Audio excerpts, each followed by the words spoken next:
Hello and welcome everybody, welcome back. Sorry for the delay, I will go through it very shortly. Unfortunately we've had quite a few problems here in the back of the scene.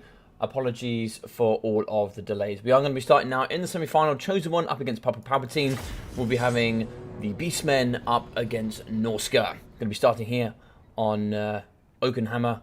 I actually don't think this is the correct map, but I think at this point it doesn't really matter. We're just going to be playing on a map. Yeah, it is the wrong map, but we will move through to correct maps normally.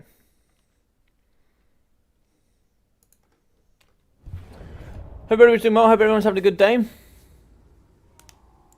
Also, apologies as well. My eyesight is not doing great right now, so I'm really struggling to see. Hey guys, how we doing? I hope everyone's doing well. Sorry that it took such a long time to get started. I will go through shortly. Alright, so we are going to be going through here. Let's sort this out because I had to, unfortunately, do quite a few... there we go. Unfortunately, I had to go through some replays. So we are going to be seeing here some Skin Wolves mixing in alongside some Norscan Ice Wolves there with the Frostbites. A couple of the Marauders in the front line. Some more Skin Wolves for the Anti-Large and some more Norscan Ice Wolves. These guys have great weapon strength, actually. They can be surprisingly strong and they can really take some players off by surprise. The Invitational with the Anti-Large as well. It's like 2 Skin Wolves in support. 4 units here of the Ice Wolves. So very strong there on the weapon strength. Marauders here with the Horsemen, 2 units, as well as 5 units of normal Marauders. A Shaman Sorcerer of Fire with Burning Head, the Cascading Fire Cloak, Fireball, and Kindle Flame, with the Lord Choice in the front here, which is going to be Throg Daddy. So the man, the myth, the legend here with a Fight or Die, and also Foe Seeker with, of course, that regeneration, and a Skin Wolf working. Very strong here with the Ruinous Flesh, as well as Frenzy, and of course that regen. In the front, we are going to be having the Triple Ungol Raiders. So cheap archers here in the front line, mixing with some Ungols and Ungol Spears. As well here for Chosen One in the back, we are going to be having Torox the Brass Bull, just like the Brass Body and Slaughter Call as his choices. With the Brain Shaman here with the Jagged Dagger, Traitor Kin, and Bestial Surge as the passive. 2 units there of the Tuscal Chariots, 2 units as well as the Ferromanticores, and here in the back we are going to have at least 2, maybe that 3 of the Centaurs, 93 speed, make them pretty good there with that charge bonus. So Brace Shaman Wilder is going to be here on a Tuscal Chariot, okay. Very strong. Of course, here Torox is going to be extremely strong. He's definitely meta picking right here. He is going to be very good here up against Mr. Throg Daddy. Throg Daddy does have good AP, and of course, if you do supply him alongside the Skin Wolf working, although we do have an extra 25% damage with AP here from Torox, yeah, it could be difficult for him to take down both, that's for sure. Now, Throg will do well here up against the Tuscal Chariots. He'll also do well up against the Ferromanticores as well, so should do pretty well here. Frontline will be won comfortably by the Norscans. They'll easily butcher Ungors as well as Ungor Spearheads. Apologies. As well, we do have the Ungol Raiders. Now, these boys, unfortunately, not really going to find too much of a home. Too many Skin Wolves and Dogs and all that around, unfortunately, is going to be able to catch those pretty comfortably here, I think. In the back, though, we see a Fireball coming up against the Brace Shaman. Fireballs are going to be a great counter up against the SEM Chariot. In this guy, the Manticores coming over, trying to see if they can just push back some of the characters. Don't really want to be fighting up against Manticores and Torox. That will be something here we do have to try and avoid as the DBD man himself. Over the left lane, we can see Centaurs pushing around. The Centaurs do happen to get here onto the Norscan Ice Wolves. If they get the charge, they'll certainly win. If they don't, it could be pretty costly there for the expensive unit. In the front here, shooting with the Marauder Horsemen. They are going to be kiting here as the front, but they are also going to get shot by the Ungors. Now, Ungors will do well up against the lightly armed Horsemen. Only 50 armor there, no shields, so of course they can get hit pretty hard. Looks like the triple threat moving over to the left-hand side. Torox is now coming in. Torox is going to be finding a place here in the front, and he will certainly be fighting up against Throg. Manticore Rim, and he's going to be hitting right in the backside there. Looks like he doesn't quite connect there on Throg. Burning Head going through to delete some of the Ungor Spearheads. Negative leadership as well. Double Manticores in. We're now going to be looking pretty weak here. Looks like Overcasted Traitor Kin, Fight or Die going down, plus 24 melee attack and leadership. And it's going to be pretty difficult. We are going to need the Skin Wolf working in there. The Norscan Ice Wolves as well are going to try and hold down with that good slow. 30 down charges. And it's like he's coming off the backside here of Torox. If he goes one-on-one versus Torox when he has the Brass Body activated, that's going to be pretty bad there for him, unfortunately. Manticore's moving in on top of Throg Daddy. And, oh yes, nice hits coming through. And unfortunately, this could be a little bit difficult here for Papa Palpatine. In one of those, the Brace Shaman of Fire is going to get chased here by Torox. Is he on horseback? Oh, he is on horseback, so he should be able to get away here pretty effectively. We definitely need some skin walls in here to try and aid if we can. But of course, you see Throg is going to be fighting. Overcomes Turox. Where's that skin wolf working? Skin wolf working has been dealt with, actually. He's certainly got his bread butters over there in the middle. However, the Brave Shaman of Wild is in trouble, charging there with the Fire Sorcerer. But of course, the Lord here with Throg Daddy is getting beaten to pieces. You can see the double Mentacores as well as Tonks the Brass Ball here going to be fighting up against Throg in the middle. He has been terrified, and I think with him going off the edge of the battlefield, that is going to be the win here for the Beastmen. Balance of Power is going to pull into the favour here of the Beastmen. However, of course, Balance of Power will already start in that region due to how powerful their lords and heroes are. In the middle, Skinwolf Working is going to return. He's going to get some regen. We certainly want him to heal as much as possible. Because, of course, that will bring back Balance of Power. Throg Daddy is going to shatter. So that's going to be looking pretty bad there, unfortunately. Looks like the Shaman Sorcerer, Cascade and Fire Cloak, trying to see if we can hit the Brave Shaman. We are going to run away. 78 speed. We do have 85 here for the Manticore. They're going to charge down. Good recharges there from the Tuskor Chariots. The front line really hasn't done too much, unfortunately. We can see the... we have beaten apart, but we still have healthy units of Ungor Herds. We are going to be chasing up against Ungor Raiders. And unfortunately, there was no chaff here to really filter in and around the big targets. Throg going down with kind of no support. It's going to be the same here for the Skinwolf working. He is going to be having 93 armor, but of course he's going to be getting shot. He's going to be getting poked here by spears. And then Torok coming in with the extra fire damage as well for that extra weapon strength. So he's just going to be piling over the Skinwolf working. And he's a character that certainly needs support. He will fight here, but of course big hits coming in there from Torox. If he just successfully hit a tool with that 68 melee attack, he's going to do some lovely damage. Skinwolf working, only 32 melee defense will allow him to struggle. That is going to be Army Losses. A great game, and well played to Mr. Chosen One. Mr. Cuba, how are you, my friend? Mr. Grumbrindo, how are we? How are we? How are we? I hope we're all doing very well. Sorry for the late starts. We will go through that in just a second, but here we go. We are going to have 1 down to 160 here for Torx the Brass Ball, with 760 here for the Brave Shaman of Wild. We're going to be having 420, 300, 200 as well for the Spears, with 370, 330, and 200. So the Ungor's doing okay, not too bad. 150. 430 and 270 for the Ungor Raiders. So, yep, certainly paid for themselves. 660, 700, 800, and 725 there for the Centaurs. I love Centaurs. I think they're still some of the best units for Beastmen, and I think they perform very, very well. 370 and 300 for the Tuskor Chariots in case they went mad chaff, and 1.1 and 800 for Manticores that are still exceptionally powerful here in the current meta. 650 there for Throg Daddy, with 700 for the Shaman Sorcerer of Fire. We've got 430 there for the Skinwolf working, with 330 there for the Marauders. We've got 180, so it's 160, 120, and 130 there. So unfortunately not quite trading up here. I think actually up trading here with the Spearmen compared to the Marauders. But the Marauders should really be kind of, you know, although they're going to be roughly about the similar cost. So these should be up trading much better. But of course, with the assistance there, the Tuskor Chariots in the front, with the double Manticores, as well as Torox here in the front, just beating apart the Lords. I think here, unfortunately, ended up just being a losing battle due to all the cycle charging chariots. You can see 260, 50, as well as 350 and 400 there for the Norsca Ice Walls. Beasts of Tashnar only getting in at 300. That's a bit surprising from them, with 320 and 190 for the Skin Walls. Ooh. Ooh, that was painful. Unlucky there. Well played though to Mr. Papa Palpatine. And we are going to get to see his Beastmen. Let's go. Papa Palpatine, very known for his Beastmen and Chaos. I also love watching his Norsca as well. They're his top 3 factions by far. Beastmen, Band, Wood Elves, and Lizard Men. Very strong indeed. Yes, GG's indeed. So, guys, there's just one thing I wanna drop onto as a topic, and it's kind of the reason that I'm here a little bit late today. When I organise my tournaments, I put maximal effort that I can into the tournaments, especially the ones like here, like BattleMania, where I try and make it as competitive as I possibly can.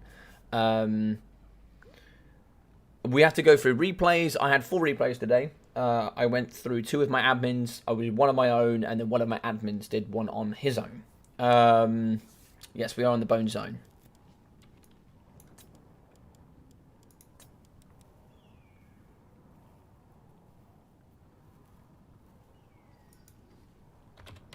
Yeah, baby.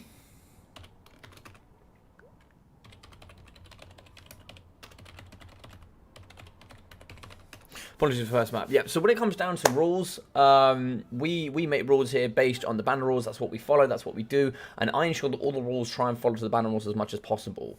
When it comes down to replays and wins and losses and how this all works, I I have to follow those rules. That's what I do for everybody. I make it all even. I don't give anybody any right of way or make it easier for anybody else. You all get an even treatment, always. Everyone here gets an even treatment. But for a couple of things is where if we make a ruling and you don't, I can understand people not liking it or not agreeing with it or not understanding it or whatever it may be. But just being rude as a return is not acceptable here. We try our best. Me and the admin team, we really try our best to make sure it is fair, make sure the rules are adhered to, and that therefore this is a competitive tournament. And I'm sorry, if we get it wrong sometimes, listen, we just get it wrong. And we're not perfect, nobody is perfect, and I try to follow the rules the best that I can. That's all I can do, that's all I can ever hope to do. So I hope that going forward, I will continue to maintain to do that for you guys. But of course, sometimes if the rules don't go your way, I don't know what to say about that. I'm sorry they didn't go your way. But, you know, lashing out at myself or lashing out at my other admins is also not acceptable. I will not accept that at all, ever. So that's just something I want to make a note on there. And the reason we're late is that I had to deal with so many of these rule disputes. And that there was also some backlash from those rule disputes where people are unhappy, and you know, certain people said that they don't want to come back and play again. That's up to you. I'm sorry you feel that way. That's not what I intended. I intended to make the rules as fair as possible. So I'm sorry if that didn't meet up to your expectation of rules, or your expectation of multiplayer tournaments that are competitive. I'm always looking to improve. Always. I'm never going to say I'm perfect because I'm not, and I can always improve. So I try my best, so hopefully that is enough for you guys. I think so too, Mr. Mucklug. I think so too. So hopefully that will make you guys slightly understand as to why I was a little bit late today. Just rule disputes, there was quite a few of them, and not everybody was happy with the way that they went. So unfortunately I can't appease everybody, but I try to make it as fair as I possibly can, regardless of who you are or where you come from or what you've been doing. So I guess that's just my word on it. But we've got two great finalists here. We've got Chosen One and we've got Papa Palpatine. They're excellent players here for DBD and ODM. I'm sure both of you guys know these clans relatively well here. Of course, you've got Death Before Dishonor. And I'm actually not too sure what ODM stands for. I know it's French, but I can't remember. If I'm truthfully honest, I'm sure somebody here could update me. Don't worry, dude. You're a great tournament caster. You're absolutely right. Oh, thanks, Palantananad. I appreciate that, bro. I'm really sad you can't be Fanta Lemonade today. I'm really sad. For those that don't know, me and Pantelanard have an agreement is that if he ever wins BattleMania, any week or any tournament or anything like that, he has to become Fanta Lemonade at least on the Discord. He doesn't have to anywhere else. Just at least on my Discord. If he wants to. Like, I'm not going to force him, but... So we're on the Bone Zone. We're going to be going up here. We're going to be having the Beastmen, the main faction for Papa Palpatine. And this guy, if you've never played him, is so scarily good. Like, he's just, like, crazily good here for DBD. He is so strong. I've had to play him many times. And every time, I just leave weeping. Because he has just absolutely decimated me on the battlefield. And said, thanks to the games, GG's. And to be honest... I'm not sure it was a GG. I'm pretty sure he just absolutely wiped the floor with me. But he's going to be up against another Titan here with Chosen One. So we're expecting some good games here. And Vampire Counts against Beastmen is a tough one indeed. But for the man, the myth, the legend here from the Beastmen, we are going to be having Gore Herds mixing in with Ungol Spears. More Gore Herds, more Spears. The Blackhorn Ravagers, which I like a lot. I think they're a very good unit. Here we go. Right, let's talk about the big things. We are going to be having the Blood Boot Behemoth. This bad boy here with the strength from Flesh as well as Frenzy. This guy is absolutely exceptional. Really fast, good leadership, great anti-large armor piercing and weapon strength. It's like Minotaur, great weapons as well, packing a bit of anti-large and armor piercing punch. Razor Gore Heads here in the front as well. 3 units for the armor piercing. 2 units of the throwing axes, including the Gorokus of the Wolf's Run. Coming in with a Drunken Bravado, so that's going to be regen, leadership increase, and perfect vigor. Gore Herds to make a pretty good front line, including the Blackhorn Ravagers. These have Rowdy, which is actually going to be given that perfect vigor and leadership. So I actually generally do still think that perfect vigor is probably the strongest ability in the game. I think that is my opinion on that. We have 3 units of the Ungol Spears in the back, and I believe here is the castle. We are going to have the Great Brave Shaman of Wild here. It's like Viletide, Traitor Kin. That looks like Dissolve. No, Distorted Reality. Bestial Surge, and Arcane Conduit. Nice. Very strong. And he's going to be on foot. He's going to be on foot. So, of course, here, the Centaurs are going to be used to kite up against maybe some Blood Knights. We'll see. So, zombies in the front line mixing in with some skeleton spears. Let's have a look at the back here. Also, we are going to be having... Oh, Helmengorst here. Okay, Helmengorst mixing in with a Necromancer. Let's have a little looky. He's going to be having the Magical Animus, as well as the Gaze into Gash, Invocation of Neheg, Master of the Dead, the Reliquary of Corruption, the Unholy Lordstone, and Vigor Mortis. With the Necromancer here with the Forbidden Rod, as well as Raise the Dead, the Curse of Undeath, the Vigor Mortis, and the Balefire for the reduction there in mana regen. And it looks like here we're just going to have a Naked Banshee. Okay, Banshees can be very nice. Good leadership, good negative to leadership, and can be very hard to snipe with no magic damage, of course. Direwolves as well as the Dire Pack there for the anti-large in the middle. Bucket load of zombies here on the front line to really reduce all the vigor of those elite units. So just, luckily here, you could just send the Blackhorn Ravagers in and they'll deal with cheap units like this. But of course, with these Gore Herds, they'll really wither the vigor down and make them really perform a lot less here up against these skeletons and up against the important Crypt Horrors. But double Direwolves here in the back. So we are going to have some more Skelly Spearmen. And it looks like here a couple of Crypt Horrors. Going to be good at just pinning in, using that poison. Good AP as well. Like, they're generally pretty... I actually really like Crypt Horrors since they got redone. They're certainly better. Stones with Graveguard in the back there for the regen. And here we do have the Necromancer as well. It's a bit of support on the left-hand side for the Vigor Mortis. That's going to be the plus melee attack and melee defense. And the double Great Vargals. I think Vargals can be almost used in any single matchup. I think Vargals are super strong. Great melee attack animations. Really fast. Lots of armor piercing. Good regen. I think they're very strong as well as monsters. 50 on 42 as well is really strong. So it's going to be 55 minute attack, 47 minute defense thanks to the Vigor Mortis. That makes it really difficult to hit for a monster. It makes it very difficult. One huge counter though is going to be the big boy in the middle. The Blood Brute can certainly butter the bread here of the Vargals pretty damn quickly as well. Gaze coming out of the pocket. Gaze is going to be smashing straight into the flank of the Blood Brute Behemoth. This bad boy is not really going to be dodging those today. He's going to be way too big. The hitbox is far too large, but he's just going to press forward without any cares in the world. So Throwing Axe is going to be coming into position here. We can see the red lines starting to come round up against the Crypt Horrors. Throwing Axe is there in the front. They're going to do some nice damage here in the back. Only 30 armor here for the Crypt Horrors.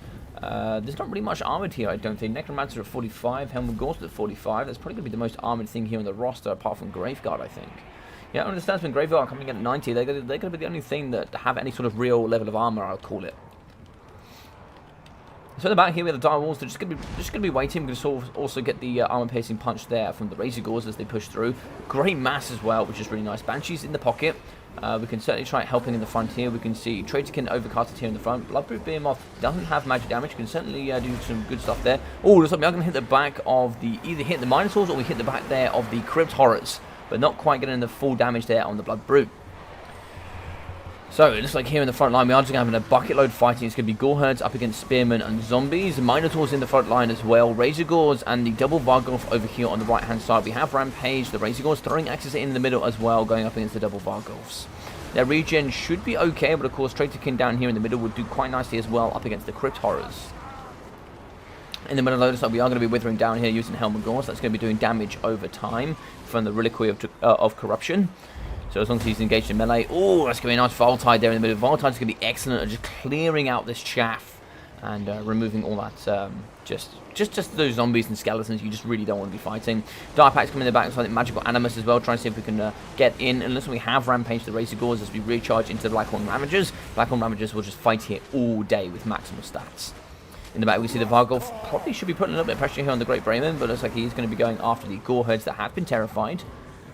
And so we have some more in the back here. We can actually move in with the Dire Packs here on top of the Centaurs. That would actually do some great work and actually just shut down that fire from coming in. Down to half health is going to be one of the Vargolfs. The second is moving here into the pack up against the Blood Brute. The Blood Brute is pushing onto Helman. Helman is going to be having to retreat. He is actually going to be drifting pretty dirty here in the back. But the bad boy is going to be doing some nice work. The Blood Brute, though, does need some support. In the pocket here, we've only sort of really got Minotaur great weapons. They are struggling. And looks like we have Sturman and just Ungors. We could maybe get a Traitorkin in the back here or something like that could really sort of help buff out and delete some of the chaff, as well as some of the nice, healthy Crypt Horrors. Right-hand side is going to be won here by the Beastmen. We are going to be losing those zombies and skeletons. Middle pocket is starting to push over now, and this is where the clump is forming. In the back, looks like we have Direwolves just really picking apart up against the Gurkhus and the rest. We are going to be pushing off the Centaurs. They will leave the battlefield here, unfortunately. So the Blood Boot Behemoth is going to be doing well. Helmut Gorst is going to be surviving, though. Not too sure what he's fighting against, because he's been fighting up against Helmut Gorst for quite a while now. Not really done any sort of damage. He's going to be only having 49 melee defense. We have just a little like 84 there. Is that 84 for the... Yeah, it's 84 melee attack, so I don't know why he's not hitting. There's a big hit going down. Okay, that's a gorgeous hit going down. Double Vargolf's in. Double Vargolf's as well here. Oh, I love his attack animations. Those swinging arms with the blades. Ah, oh, so cool, man. But here in the back, we can see that Diapacks, yep, they've cleaned up shop pretty effectively. And this is really nice work there from Chosen One, just pushing off all these units that have been broken. It just shows a really good call of a great player for sure. Back down in the middle, though, we are going to be regenerating the Blood Brute as we are into... as we attack there, we regen 8 per second. But it looks like here, where's Helmy? Helmy's going to be in the middle. He's going to be fighting, getting away with the majority of things. But looks like the double Vargolfs and the other Necromancer with the Banshee here fighting up against the Blood Brute. But we are going to pin in using the Razor Gores. That is their main value, is their pin in animations. The fact they can get in there with their mass and just smash into the front line with that huge charge and just stop everything in its tracks that are chasing here after the Blood Brute.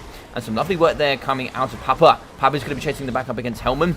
And now we're going to be fighting. What's going on in the back here? Looks like Magical Animus giving that plus 16 leadership. Trying to see if we can aid Helman. Helman is skirting away here. But he's not going to be getting too much value. You can see he does have to be engaged in melee combat there to get that Reliquary of Corruption. Looks like here in the back, we are going to get a Traitorkin on everyone. Lovely. That's going to be a single Traitorkin. That is going to slow. That is going to be some great damage here on the Vargolf. Vargolf negative 19 leadership here as we fight up against the big boy himself. As long as he doesn't get hit too much here, he should be able to regen the majority of this back. We are going to be killing the Vargolf. Vargolf, negative 86, he dies, and that is really, really important for the Beastmen. Balance of Power is going to be in the favor here of the Vampire Counts. I don't know if they've got it. He's not going to be regenning. He is going to be full leadership. If he comes back, he needs to hit something cheap and hit it quickly, because he needs to get that regen in as quickly as possible. He's going to be running a negative 5 leadership. He is going to get chased by the Vargolfs, and I think, unfortunately, there's nothing here to stop it. We need to get over here with the Great Brave Shaman and see if we can deal with Helm Gorse. But, of course, there, as we can see, the Necromancer and the Banshee, they're going to be pretty healthy here in the later stages. Crypt Horror's coming back in, and they're gonna dumpster. That is going to be Arminos's GG's, and well played. That was an awesome game between these two. God damn, what a series. Okay, so Papa Palpatine in with 123 kills, 1,000 damage value, with 220, 180, as well as 200 and 200 there for the Ungol Spear Herds. For the Gore Herds, 577 and 300, with 400 there for the Blackhorn Ravengers. We've got 780 for the Tentacle Throwing Axes, with 670 there for the Groghoos of the Wolf's Run. 400, 700, and 480 there for the Razor Gore Herds, with 800 for the Minotaurs, and 2,800 for the Blood Brute Behemoth. Now, I believe you can take 2 of these bad boys. I don't know if maybe dropping a Minotaur and taking 2 of these might have been advantageous, because I think in hand-to-hand combat, these Vargolfs just don't stand a chance against the Gorgons, but maybe that's not possible. This matchup is not one particularly I've practiced too much, but let's have a look. 2,100 for Helmut Gorse is exceptionally powerful. 360 for the Necromancer, with 460 there for the Banshee. 83, 113, 87, 87, and 68 there for the Zombies. It looks like here we've got 230, as well as 375 there for the Skeleton Spearmen, with 750 there for the Sternsmith Graveguard. 400, 460, and 310, with 1,000 damage value for the Diapack Walls. Great stuff there in the backside, especially here pushing off some of the Centaurs. We've got 700, 550, and 575 there for the Crypt Horrors, with 920 and 830 for the Vargolfs, with one of them here a lot more to pay. So GG's well played to both of those guys. Thank you very much for being patient, waiting, and playing. I really appreciate that. Don't forget to update the scores. Yes, I do apologise. That is going to be 2-0 there to the big boys with ODM. Yeah, so thank you very much for those guys and their patience. I really appreciate it.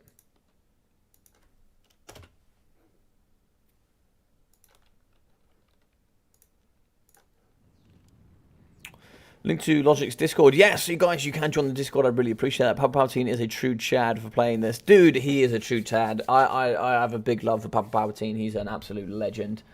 So in the other semi-final, let's have a look here what we got. So let's just chalk that one up on the board there. It is going to be a two there to Mr. Chosen One. Well played to Papa Palpatine. Thank you very much for playing today, my guy. It's going to be Grombrindle against the Green One here, one of ODM's new champions.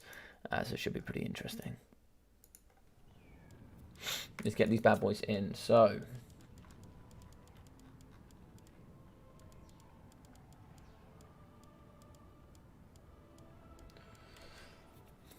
Where is Mr. Grumbrindle?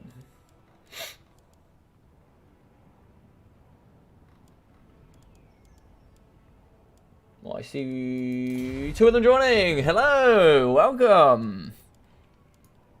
First one is going to be outdoor for outskirts because I got that wrong last time. Welcome. So we have the Son of the Mountains going up against one of the recruits here for ODM. So should be really good. Let's get into this. All right, what are we expecting here? Hola, hola, skink. Let's do this, big boys. Let's do this. So I got sent just quite a few messages here. Let's just double check. Cool.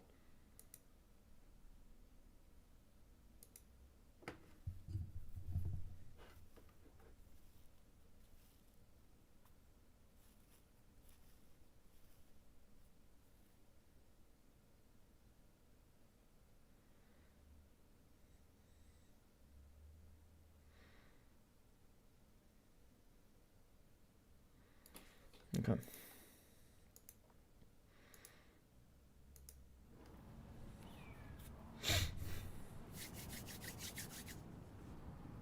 Hey, Negbert, how you doing, buddy? How you doing? So, guys, if you are enjoying today, please feel free to smash that like button. It really does help out here on the YouTube. What that does is that adds as an interaction here on the live stream. So, YouTube will go, oh, that video looks like it's doing pretty well. So, it's going to spread it out here to the rest of YouTube. So, if you do that, that's a great way of supporting me. And even more, if you haven't already, if you do subscribe, that is a great, great help here. I am trying to grow towards 1,000 subscribers. And hopefully here before Warhammer 3 as well. That is kind of my target. So that I can become a partner here with CA. So I can give you guys more early access to just way more content, and also here I can become a partnership with YouTube and support myself here a little bit more. Of course, some of you guys have been amazing on Twitch as well. For you guys that haven't followed me on Twitch, I will be doing a stream tonight for sure. Of course, there will be no delays like this one, but I will be doing a stream, Twitch stream tonight. And what you guys can do on that stream is essentially, as I go on Twitch, you have a thing called channel points. Channel points you earn whilst you watch. They're free. They don't cost you anything, and with those points, I do regularly play single player. I do some multiplayer as well, and I play a couple of other games like Vermintide, but I think tonight's going to be a single player stream. And you can use those points to force me to go to war with other players, so other people in the campaign. And you can use points to name lords, heroes, cities. There's one as well where you can pay for me to stop raging, and I have to even when I'm raging I have to smile for a minute because I play on legendary difficulty, very hard on legendary, so it's sort of like the highest you can play. And of course there, you know, you guys can kind of just pay and make my life miserable if you like, because you seem to like doing that. So you guys can get involved, and what a lot of the guys do is when they watch, they sort of get in the VC, in the voice channel here on my Discord, and they sort of get together, and they kind of watch together, and they talk together, and they interact together, and they kind of spend their points together to try and make me as miserable as possible, which is always very fun. It's always very fun. So there's that for you guys to join as well. So if you did happen to want to join there, you would be free to do so. I'll send you guys a quick link. But yeah, amazing support on there as well, guys, so thank you very much.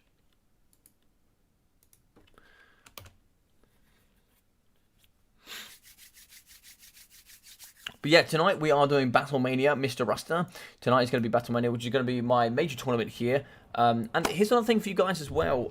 You might not already know about it, but I'm going to post it up here as well, just in case you haven't seen it. And it's entirely up to you. There is absolutely no pressure to this. Quite a few people have asked about donations and trying to give me some donations for, you know, just because of what I throw up here. This is something else you guys can do. If you've ever thought that you would like to potentially donate to me or donate to the channel, this is something else that you can do, which I would consider a donation to myself, which is you guys will put money into a fund which will go towards paying the winners here for BattleMania. So essentially the prize money that I raise there, which some will go in for myself, I'll actually match that to a certain level. I won't match it entirely in case it goes absurd amounts. But whatever you guys put in, I will match, and then also give the prizes on top of that. So the winner will still get Total Warhammer 3. Person in second will still get any DLC of their choice, or if they have all of them, then they'll get the equivalent in cash. And then this extra prize on top of it, which will be between first and fourth. There will be a percentage scale which goes down, which pays those top 4 players based on the donations that we get here. So, of course, if you guys want to donate to me or you want to help support the channel, that's a great way of doing it. And what I want to do is just put that money that you guys very kindly if you feel like you would like to put that into the tournament, I'll then put that back into the players and the community. So that's what I would like to do with that. Is there another BattleMania? Yes, we do 4 BattleManias here. We do them every single Friday, and they all kick off at 17:30 BST. So every Friday at 17:30, and here at British Summer Time, I kick it off. So you guys will be able to play next Friday. And it's changed a little bit here. So whoever wins today will automatically guarantee them a place in the final. And what else? Yeah, so and then the points will go for the last 4 players. So if over the 4 weeks, 4 people will automatically guarantee 4 of the 8 slots. The other 4 will be determined by points, whilst previously it was all point determined. And the way the final will change a little bit is instead of me hosting one of the quarterfinals, I won't host any of the quarterfinals. And what I'll do is I'll actually, or maybe I will, maybe I'll think about it. Maybe I'll do one at random if you guys want me to as well. But we'll also be hosting the 3rd place as well, which will be a best of 3. So there we go. All right, it's like Dowie ban High Elves and Skaven. Yeah, 2 great bans here for Dowie. Of course, Beastmen and Dark Elves are also great counters.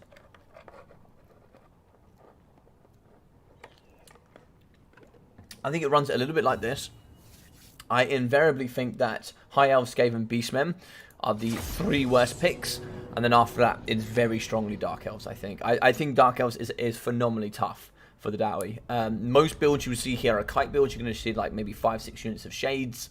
You're going to be seeing some dark shards as well mixing in. Probably no infantry whatsoever is probably the best way to play it. I don't commonly say that too much on live streams. I don't want people to use it too often because although it is a very, very efficient way, it's not always... if you just played kite every single time against the Dowie, it would... doesn't always make great content, sadly. But it is a great way to play it. It is a very efficient way to play it. Yeah, I think it's very efficient because the Dowie just can't catch you. And you have so much AP, it hurts. It hurts. So Dark Elves is very tough. And it's not unwinnable, but it is very tough. It is very tough. Oh, sorry, did you say you're doing BattleMania tonight on Twitch? No, so I'm doing BattleMania now. What you're watching is BattleMania. So we just done the first semi-final of week 1. We're now doing the second semi-final of week 1. Tonight, I'm going to be on Twitch, and I'm going to be running a single-player event, which will be me doing the second stage of my Oxyotl campaign. So last time I did my Oxyotl campaign, within, I think it was by turn 6, Cool Charge saved up 5,000 channel points and made me go to war. In like with whoever he wanted in the first within the first 6 turns. So I had Norsca's on one side, the Dark Elves fighting me on the other, and then people were just joining everywhere, left, right, and centre. I even had Snickage at the opposite side of the map join to war against me as well. So it's crazy, man. It's crazy, but it was great fun. It was great fun.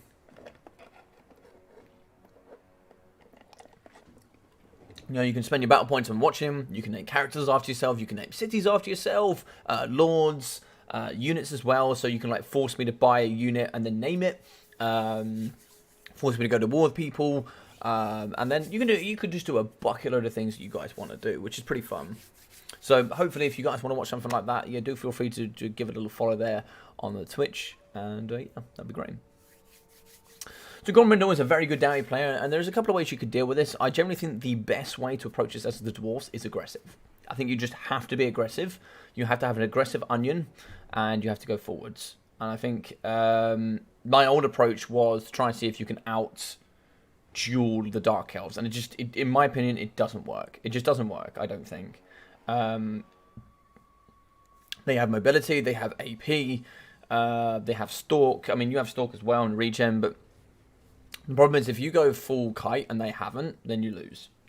I think it's really hard for the Dowie. The Dowie have to over-prepare for every scenario, and if they don't, it can be really tough. It's not unwinnable, this matchup, but it is extremely tough. Yes, Mr. Cornichar, how are we, my friend? How are we? I hope we're well. Logic, don't forget to update the score. Oh, yes, thank you very much, my friend. Thank you very much. Of course, my head is all over the place with content. Do apologise. Properties. Number 2. But I really appreciate that, Mr. Hanadins. Thank you. Papa P is actually going to be going to green. I'll just put green in there for now. I should have some room to put green 1 in there.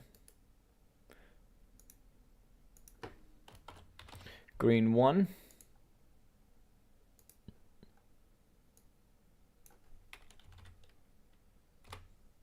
Forever a champion, Mr. Hanadins. Forever a champion. And then we have, of course, Son of the Mountains, Grombrindle.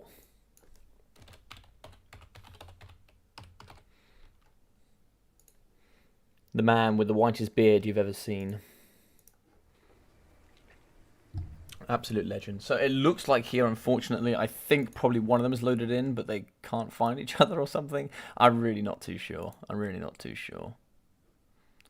So I have a couple of really fun tournaments as well. They're going to be inter-clan. I've got some really nice videos coming forward as well, which is going to be really explaining and breaking down Warhammer to all levels as well. The interaction between units, how quite a bunch of different interactions work here in the game. For example, how does charge bonus work? How does all of these different things that you see on the tool list, how do they all work? How do they all interact? What does it all mean? You know, my unit's got 44 attack. What does that mean? What does that do for me? How is that helpful for me to know that? What does that actually mean when I use that unit in battle? And what should I be selecting based on that stat number? What should I be using there to make sure that I'm picking the optimal units in this matchup? Instead of just trial and error, what can I use a little bit mathematically to try and see if I can work out an advantage here for myself? So I'll be doing a series soon that will be breaking down pretty much every single element that goes from health to leadership, breaking down what terror means, breaking down melee attack, melee defense, literally breaking down everything, including armor. Looks like the green one has dropped from the game, so we'll have to try and see if we can reorganize here. It is going to kick us out. We are going to see the armies. Yeah, so I pretty much guessed it there from the green one. I think here we just have to play the same armies, but of course now Grombrindle is going to know what was going to get brought by the green one. So I don't know. I'll offer that they can redo their armies. I'll be champion when one of my Padawan will win one BattleMania. Who's your Padawans, Mr. Hanadins? Who are your Padawans? I'd love to know. I'd love to know.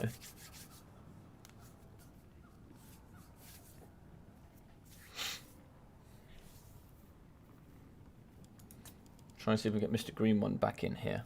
Got a couple of messages there.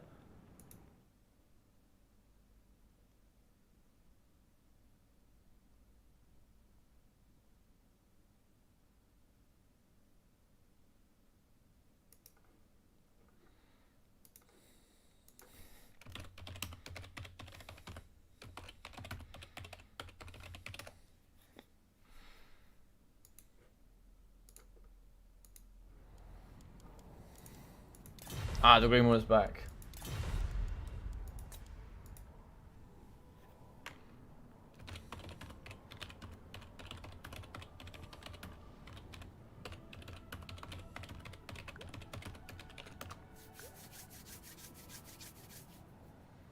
You can both freely redo your armies because, of course, either one of you could have seen the armies there. Like, for example, I think because Green One's game crashed, you probably didn't see Chad Thorgrim's, but I'll allow them to freely redo their armies here so that they... Okay, cool. Zombie Quest. Oh, Absol, nice. Yeah, Zombie Quest and Absol played in. And Rocket Roo is playing with you. Oh, nice, nice. You got 3 absolute legends. I love that, Hanadins. I love that. I love that. Oh, thank you. Yeah, thank you for letting me know, dude. Thank you for letting me know.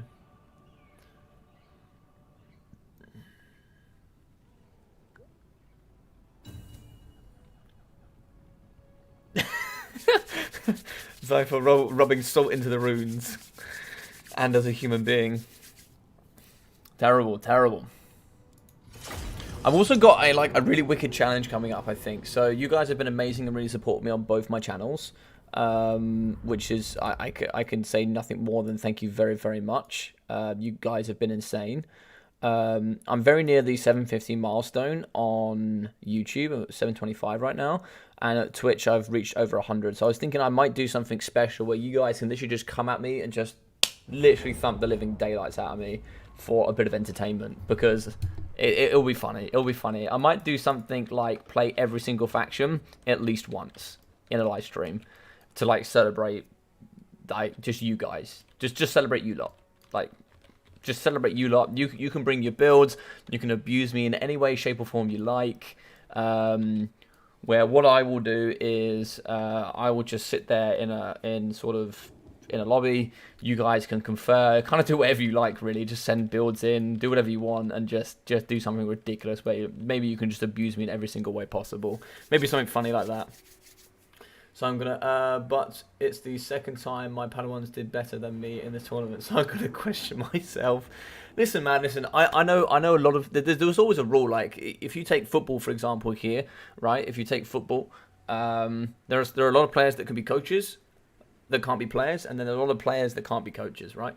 And I think maybe I think you're lucky that you can be a coach and a player, man. But sometimes you can't be the best of both. But I think have you got to question it? I don't think so, man. I literally think you would wipe the floor with me, so I wouldn't worry about it. I would not worry about it. And if anything, if they're doing so well, it's because you taught them well. Also, do as I say, not as I do. That's my biggest quote ever, right? Do as I say, not as I do. Alright, so we pretty much saw it, but we're going to be seeing a buckload of shades with great swords at the front. Shades as well, just great stuff. 130 range, great armor piercing as well. Dark Riders just one as well, just to clean up shop. Great swords, dual weapons, so good anti-infantry, armor piercing. Shades, 130 range, armor piercing. And I believe they fire 2 shots in one go. Yes, they do. So they just fire a bucketload of armor piercing. So for every 2 shots, we get 12. That's 24 armor piercing per shot, which is it's pretty absurd. It's pretty absurd. Dark Shards with shields in the front as well, so just some more AP and shields. And the Supreme Sorcerer fire there with Fireball, Burning Head, as well as the Opal Amulet. Opal Amulet, get off me. And Arcane Conduit, absolutely love it. So for Gromby Grindle, the man, the myth, the legend, we are going to see minus of blasting charges in the front, including the Urkra miners there for the triple blasting charges. Double of the Thunderers, double here of the Buckman Rangers. In the back with the Dwarf Warriors, Norgrimling Ironbreakers, Slayers, and Dwarf Warrior. Great weapons. I see this potentially being a problem. I see a full surround here of range.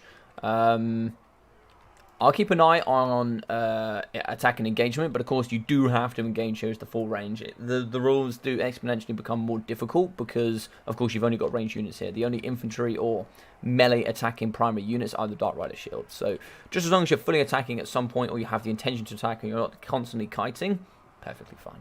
Doesn't matter here. Dark Shards can't kite, though. I'm pretty sure none of this can kite, actually. Even Shades can't kite.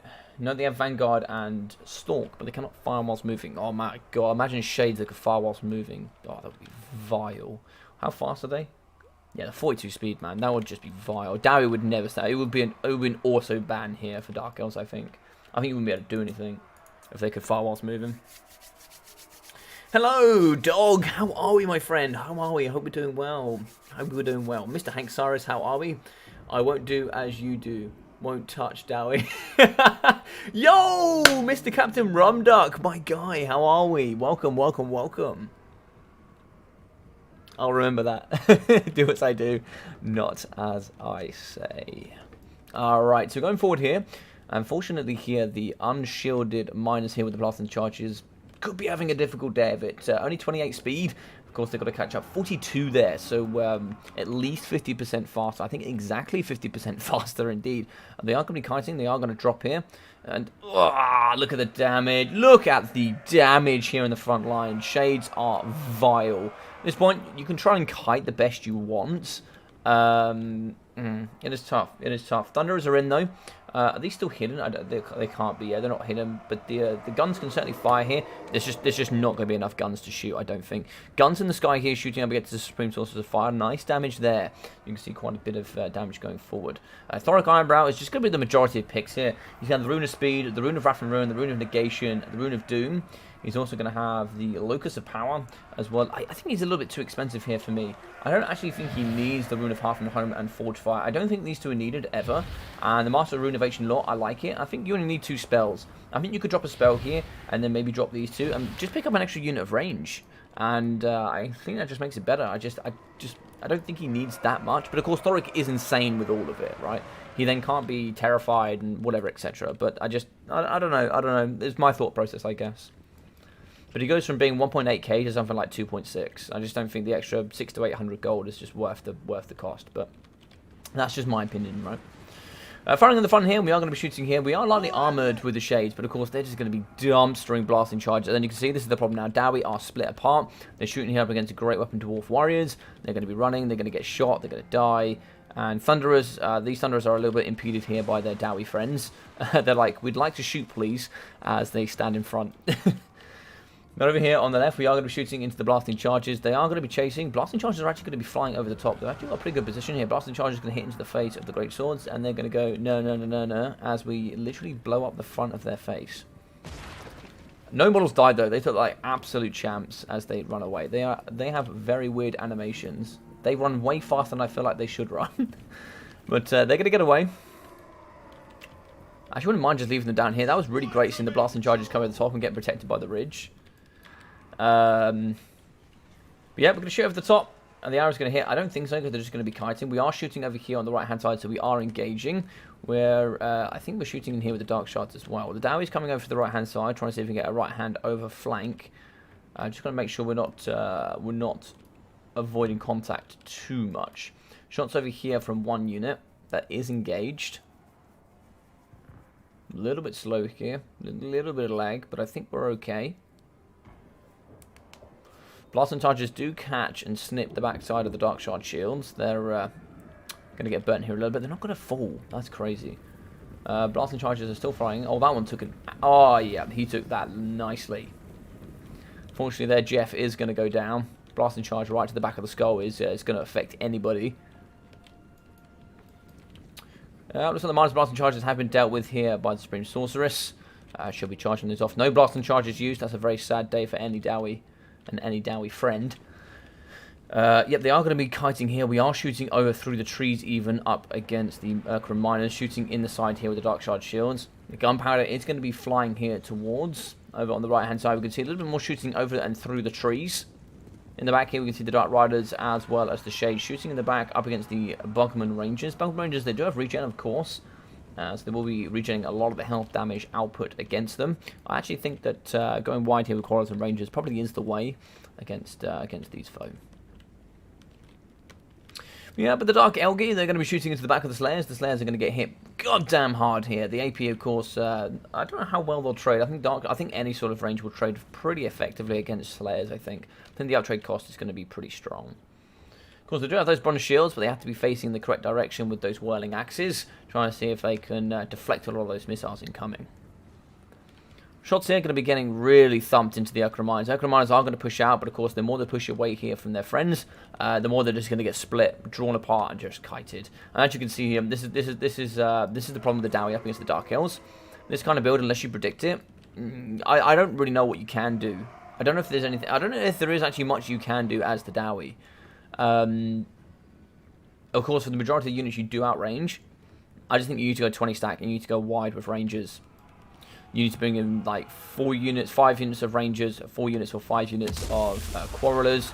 Yeah, so that's going to be a nice spell there in the back. We can see a Rune of Wrath and Rune really deleting some of the Dark Shards. But of course, balance power is going to be even. I don't know how truthful that is. I think it is going to be slipping gently into the Dark Elf favour. But a lot of ammunition has been utilised here. You can see some of them coming down below half or towards half now. So it depends how well they've got traded. Oh no, Thoric, no! Thoric! Oh, he's just getting absolutely rained on right now. So Thoric is going to get destroyed just a little bit, but he has good missile resistance. 15% base plus 25% physical resistance gives him 40% resistance overall. So the stacking resistances there will benefit him. Plus, he also has good 120 armor, so he will actually have good base weapon damage resistance. So I'm not sure what the greatswords have.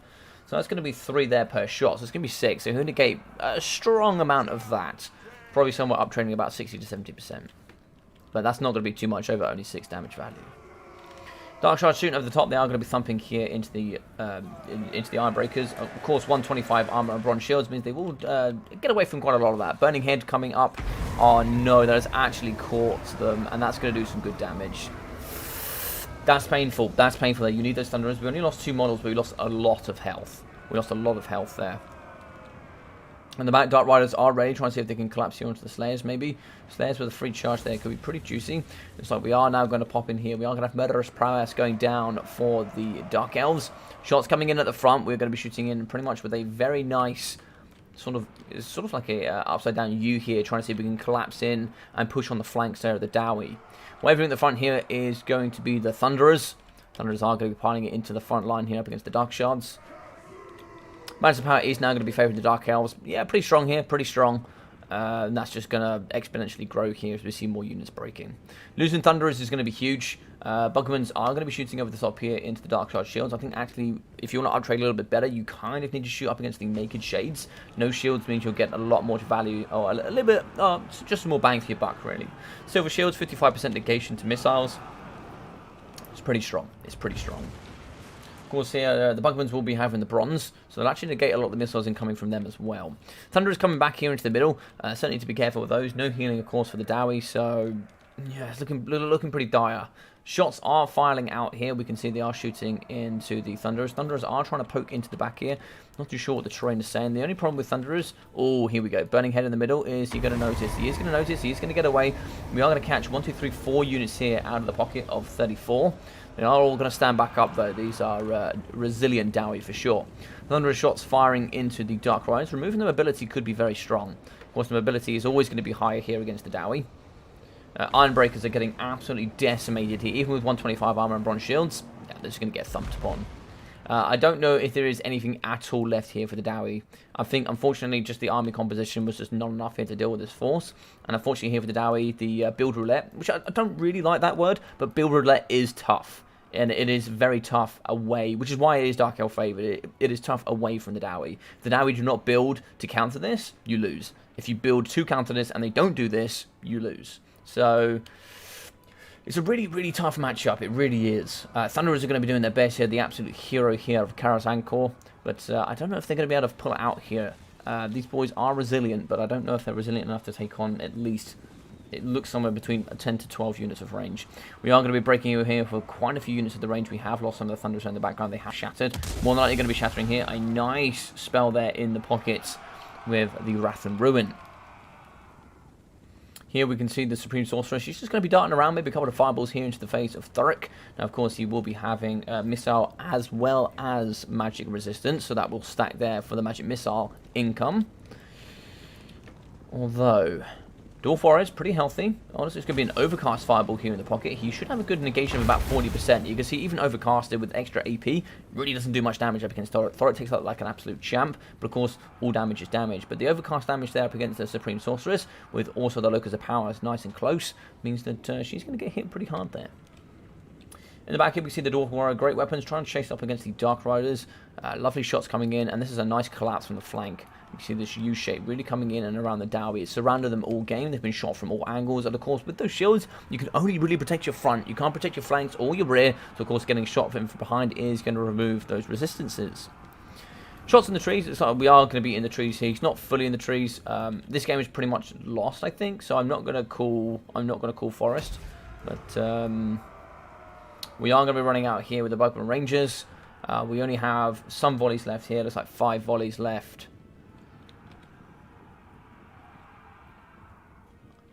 Looks like we are going to be moving in with the anti-infantry shades. He's going to be a little bit in the trees. If he stays any longer, I will ask him to leave. He is going to be returning to the trees. He's going to leave with the Bugman Rangers, so he's going to be moving in. Of course, there is no way for him to catch the opponent, but he can't stay in the trees, regardless. I know it negates a lot of the missiles incoming, but that can't be done, I'm afraid.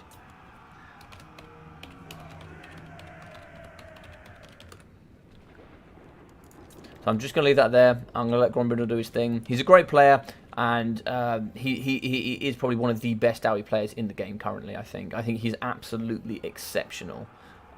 Big shots coming in at the front. We are going to be moving out. And unfortunately, it looks like he is going to break one of the shades. The ammunition is pretty much depleted here from the Dark Elves. Fireball coming out, that is actually going to hit into the face, but it's more damage going down here on the Supreme Sorcerer, so it is actually going to go down on Thoric Ironbrow. Now, ammunition is running out, so we do need to engage. So we are going to be engaging there, so that's fine. I was thinking if it's going to go any longer there, we might need to just encourage a bit of engagement here. He's going to be chasing after the Dark Riders in the back, which he can do. which he can do. He's going to be engaging in the front as well, up against the Shades. Shades are engaged. Good shots coming over the top. A little bit surrounded on top of each other here. That is going to make the arrows way more effective, in actually increasing the mass there of numbers in the middle. Of course, if you have mass on top of mass, just multiple Dowie are going to be getting shot there for the same value.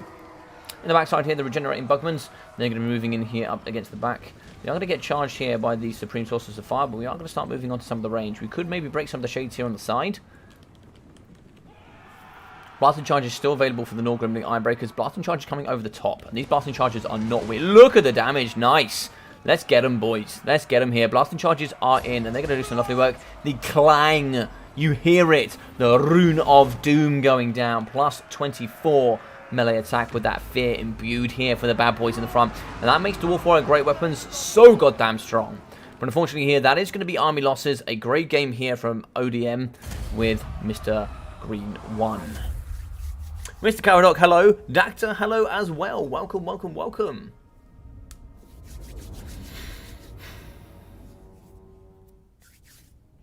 So here from Mr. Ironbrow, 911, we got some really nice spells in there as well. Blasting Charge is 55, 0, 38, 72, with 55 and 0 for the Dwarf Warrior Great Weapons, 0 for the Okra Miners, with 4 there for the Slayers, 240 for the Ironbreakers, with 150 for the Norgrimling Ironbreakers as well for the ROR. 309 for the Thunderers, 890 for the Thunderers with 1.3k and 1.4 there for the Bubblin Rangers. So we can already see just how effective they are at trade.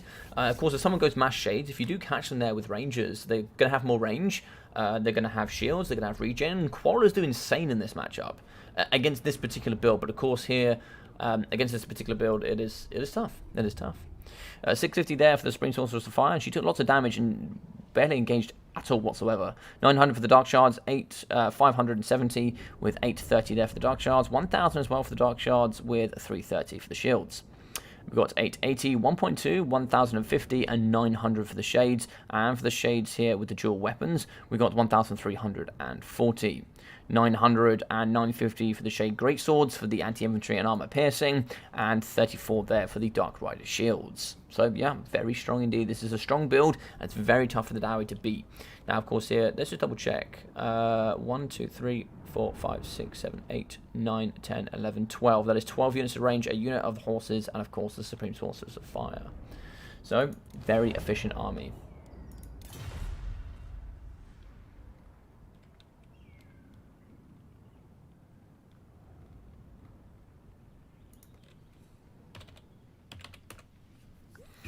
GG's well played. That is going to be a Dumsky here on the top.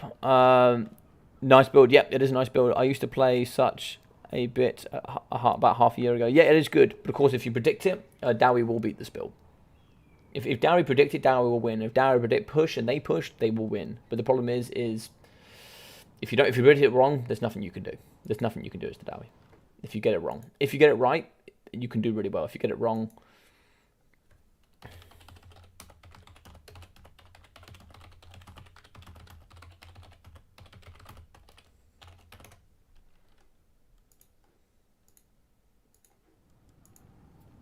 alright, so game 2 is going to be on the Bone Zone. We're going to be going back here for the boys. Where are they? There we are. We're on the Bone Zone.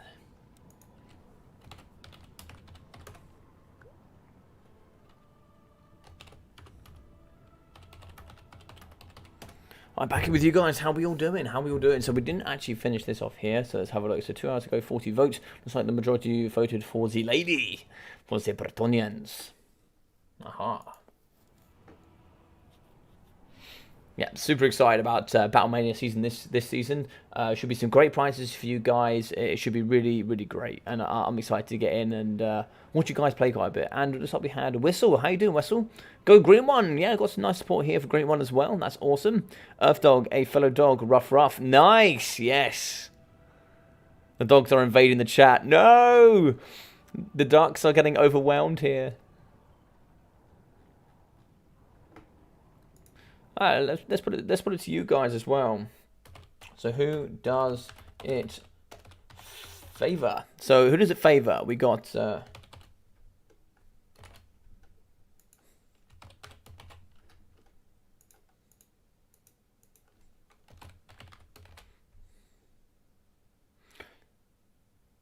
even or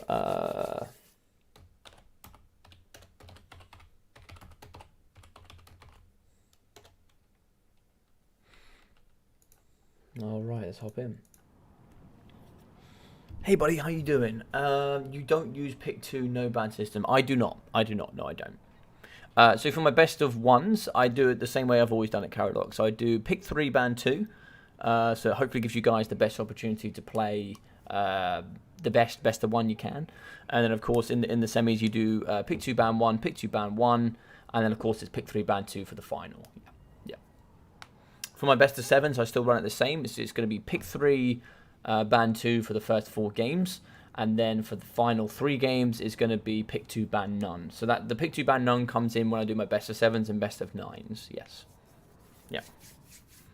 What do you ask, Mr. Caradoc? Is this sort of a system that you prefer? Is this something that you've had enjoyed using, or is it something that you haven't enjoyed using? I know it's particularly popular there on the intensity ladder. I know the guys use that there quite a lot. I like that in system on the intensity ladder. Cool.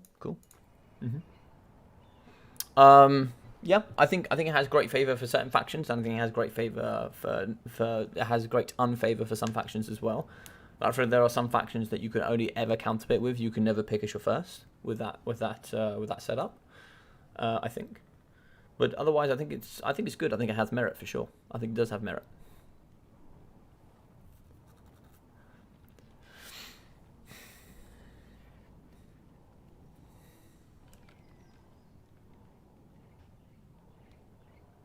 Do you play ladder yourself, Logic? I have. If you're talking about intensity ladder, I have played a little bit. Yes. I think I'm 2 wins, 1 loss at the moment on best of 3s. Yeah. I was part of the live stream. Oh yeah, Muckluck. Looks like we're gonna get ourselves the Vampire Pirates, baby. All right. Pick Beastmen, ban of Vampire Counts and Lizard Men. Ooh, ban on the Lizard Men. That means we left the Dark Elves open. The Dark Elgi were ready to roam, but unfortunately here we're not going to be seeing it. Dark Elves is my favourite counter here to the Beastmen, as well as the Vampire Pirates. I like those two very strongly here against the Beastmen. Of course, Vampire Counts is also a strong one, but I'm not a big counter player, so... Gonna be with my Coasty boys. Yes. We're going to see the Chad Thorgrim here with the Coasty Coast. On the Bone Zone, though. Wrong undead, my friend, but listen, we'll take it.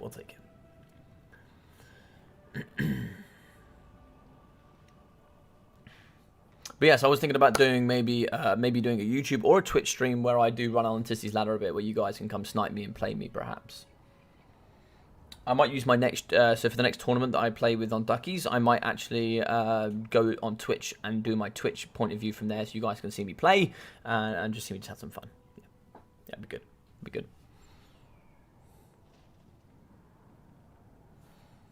So it's like a lot of you guys are saying it's really heavily Dark Elf favoured. Some say even, some say Dowie, some say I don't know, which is fair enough. I can't see who said what. Jason Thompson, I liked your Dark Elf build against Ducky the other day on stream.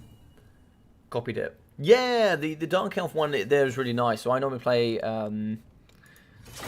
sort of 5 units of Dark Shards without shields, 5 units of Bleak Swords on the front, 2 Harganath Executioners, 4 units of unshielded cavalry there with the Dark Riders, and a unit of the Sisters so we can get the Rampage. I then go it's either Firecaster or I go Deathcaster, and then I bring Mr. Krakenhelm, who will come to me.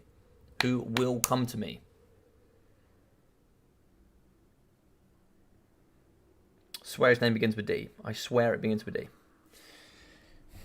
All I can think of is Strucci. I can't think of his name. He has a Krakenhelm. What is his name? Kind of sad that I missed your stream with Ducky. Oh, dude, my stream with Ducky was so fun. It was so fun. We actually got a clip from it as well, where we saw this skink doing some incredible dance moves. It was incredible. It was so fun. We're going to be doing some more of that this week coming. Also, if you do like that kind of thing, Dog, Loki Felheart, thank you, thank you, thank you. Yes, Loki Felheart's my Lord choice. If you enjoyed that, dog, do feel free to come onto Twitch and check me out as well, because every single stream I do there, when I do single player as well, you guys can come on and vote, and you can basically name lords, name heroes, name cities. You can even use your channel points, which you get for free there on Twitch. So you earn them as you watch, and the more you type, the more you chat, the more you get involved, you earn more points for free, and then you can spend them for free, and you can make me go to war with people. You can make me buy units and name them yourself. You can vote on what you want me to do next. So I might have a couple of things come up on screen. I'll go, I kind of would like this, and then you vote for what I actually pick. And you can just have some fun with that. And then, on legendary difficulty, like the hardest difficulty, you then just kind of see how much you can make me cry. Right, so for the Beastmen, we are going to be seeing here the Jabber Scythe. A little bit laggy here. So the Jabber Scythe in here with, of course, the Order of Madness, the spurting bile blood, and of course that magic and poison with the anti-infantry and armor piercing. This bad boy with the terror is certainly very strong. Alongside, we are going to have some Minotaurs with great weapons. I don't particularly like them. I don't think they're ever that cost efficient, but I can see them having a place here, but maybe not a huge one. Tuscle Chariots here, we are going to be having just the one. Yeah, just the one. Mixing in with some Centaurs to have some nice backline harass, and the triple of the Ungol Raiders in case we go these nice Felbats. Sorry, we go the Gunbats, not Felbats. Brave Shaman of Wild here on the floor, Betrayed Kin, as well as Dissolve and Bestial Surge. Goreball as well here with just the Blood Greed, and of course Torox the Brass Bull. He's just way too strong. He's got Brass Body, the Rune Tortured Axes, as well as Slaughter's Call. I mean, he's just so strong that I can't see him not being picked here, to be honest. So as long as he's engaged in melee, he can get these back here with the Rune Tortured Axes, with giving some great stat buffs. Great stat buffs. So yep, that's going to be a nice Vanguard force that we're going to really push it and give it here to the Vampire Pirates. Over here on the right with the Vampire Pirates, we are going to be seeing Rotten Promethean Gunnery mobs. Looks like 2 units, and probably, yes, the Lamprey's Revenge bucket load of spears here for the pole arms with the armor piercing and anti-large. Some Deckhand mobs in the front. Count Knuckles as well with a big boy cannon. He's going to be firing big, strong, and true. Here with the Captain's Wrath Moondial. He's also going to be having the Wrathstorm, Arcane Conduit, Invocation of Nehek, the Drowned Dead, as well as Hunger and Curse of the Undeath. I don't normally bring the Hunger on him when he's on the big boy thing, because I don't really want him fighting melee combat, but, it is what it is. Double gun and rights here in the front with the Scab Scrath, of course, with the extra reload as well. No Gunbats today, though. No Gunbats indeed. This is going to be a force to reckon with. Shooting with artillery shots here from Count Knuckles. This is going to be firing here up against the Gorball. Yeah, don't mind shooting the Gorball. Wouldn't mind seeing him shoot the Brave Shaman of Wild as well. Getting rid of those Traitorkins can be very strong indeed. Guns in the front here from the Gunnery Whites. They're going to be moving forward, trying to see if we can snipe here up against the Gorballs. Getting rid of the Gorballs, and Mr. Torox can also be very strong. Now, the only problem we've got here, as you can see from the terrain, and he will know this, we've got a bit of an uphill terrain here, so firing is not going to be too great, but of course we've got the trees in the way. So trying to shoot over the top here to get, and sort of, this is a nice flank here from the ODN green one. He's going to be moving over here on the right-hand side, trying to get through the trees, so he has a little bit of extra cover once he does go into melee combat. Guard Crabs in the front. We can certainly see a Scab Scrath coming through here, I'm sure. But might wait there until we do get into combat. But of course, you do want to use your Scab Scraths when you have them, because they do take a while to come back. Over here on the right, we can see Centaurs charge again. Bronze Chevron as well to really aid, so nice additional cost there. Gun Crabs here from the Gunnery Mobs going to be firing in. 50 armor piercing weapon strength, going to really help them rip into the front line. And Testicle Chariots are going to really struggle to find a home. If they do charge here into the Halberd units with the pole arms, they are going to get hit pretty hard with this. So they're going to charge to the flank here of the zombie deckhands in the front, and that is going to be a quick clear out. God damn it, those zombies were there. They are no longer there anymore. We can see that over on the right hand side. Big flank here, moving in with the big boy as well as Torox.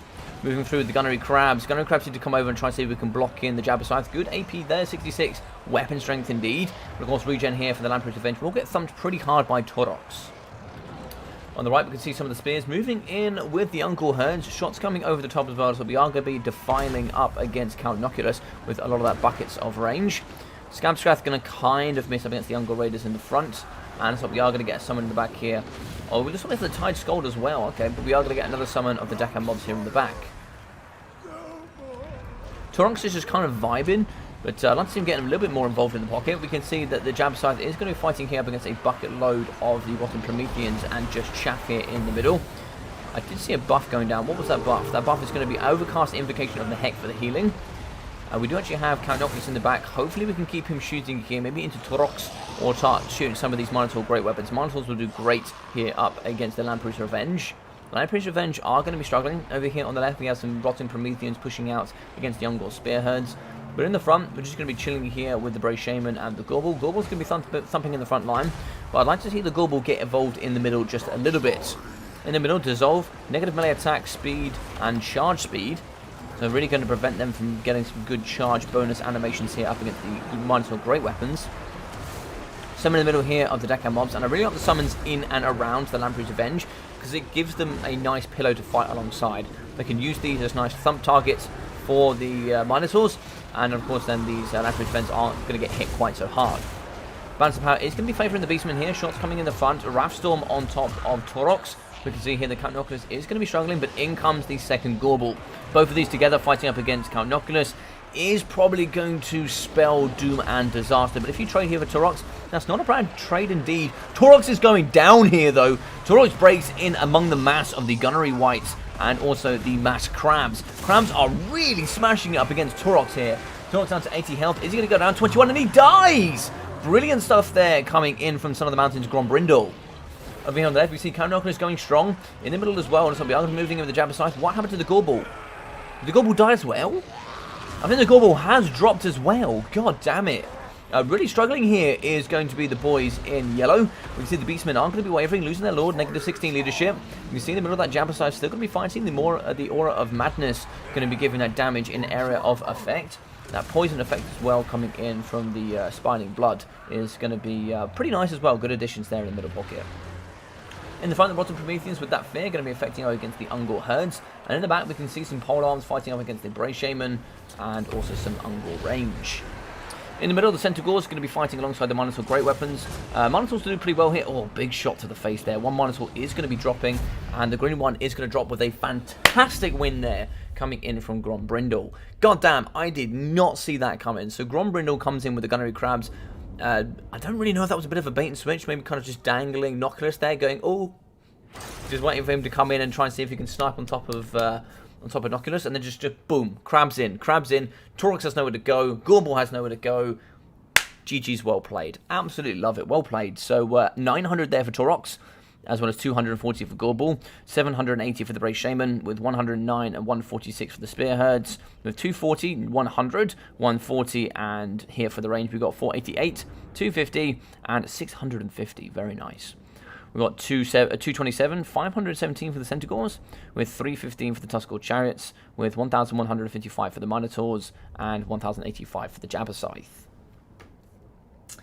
So 1.8k for Count Noculus. We've got 1.1 and 980 for the Gunnery Wights. We've got 140 and 166 for the Zombie Deccan Pirates, with 180 for the Tide of the Skald. We've got 350, 488, and 368 here for the Zombie Deccan Polearms, with 470, 1,300, and 730 for the Rotting Prometheans. Damn, man, that was a build. That was a build.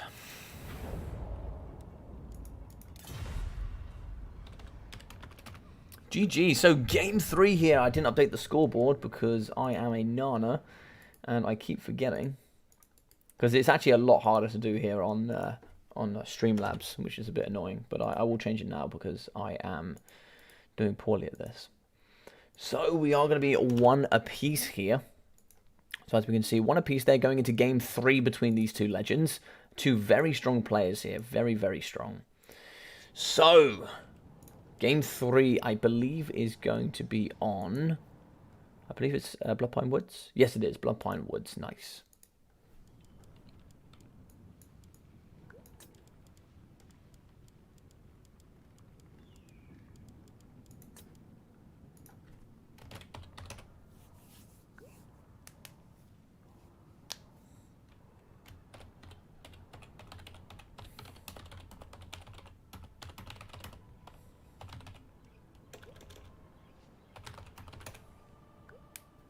Yes, Grombrindle to pick 3 and ban 2. Yes, as always. Welcome, welcome everyone. I watch your stream, my dude. Oh, you're KO in there. No way, dog. I didn't know that. I didn't know that. Oh man, I wish you told me earlier. I didn't realise, my dude. I'm sorry, man. Sorry, dog man. I wish you told me earlier. I didn't realise. I didn't realise.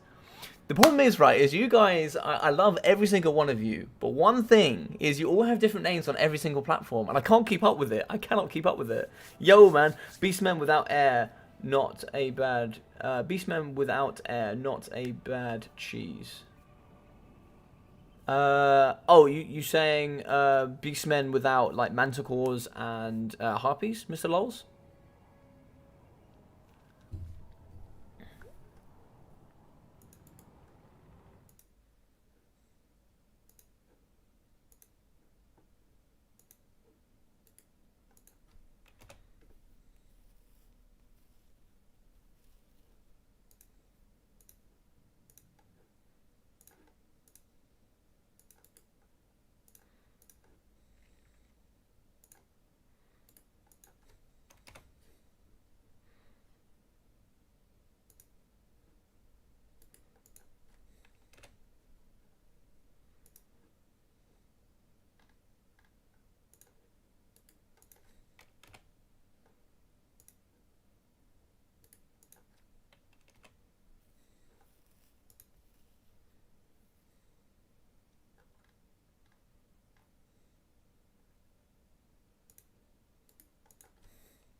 GG's, yeah, it was a great game. It's a great game. So looks like we're going to be having Skaven, Dark Elves, Empire, Ban, Chaos, and Wood Elves. So what are we going to be leaving open here?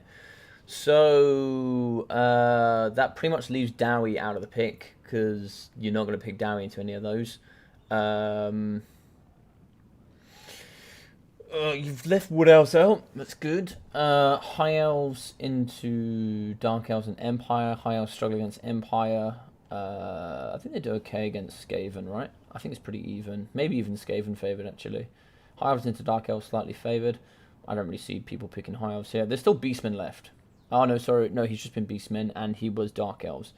So what do we have left? Greenskins. Greenskins ban Empire, maybe? Could be pretty strong. I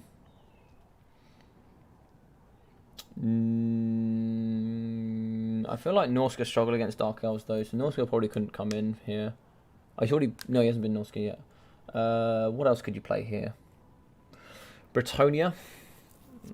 Yeah, you could just go Bretonia, ban Skaven. I think that's pretty good. Bretonia into Dark Elves and Bretonia into Empire can be pretty strong. Ooh, Toomey Kings ban Empire? Yeah. Ooh. Okay. I think Chad's probably going to go Skaven here. You could bring Dark Elves here. Oh, I don't know. I don't know. If you went super wide, you could almost just do whatever you want here. Because I feel like Tomb Kings just struggle with wide. They really struggle with wide. I don't know. Yeah, man. That was a great game, dude. That was a great game.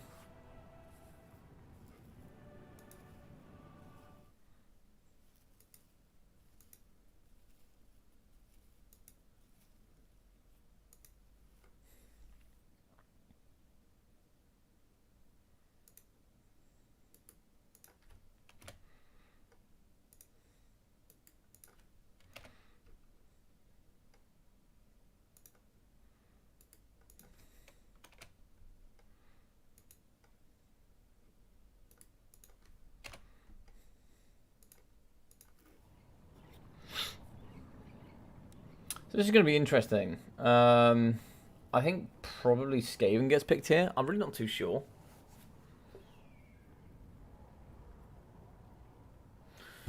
Alright, so we can leave that one.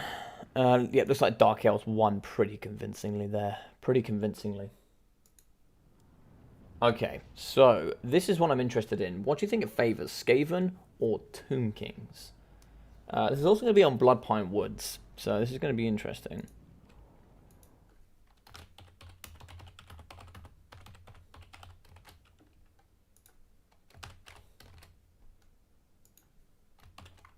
Sorry, what else? Tomb Kings.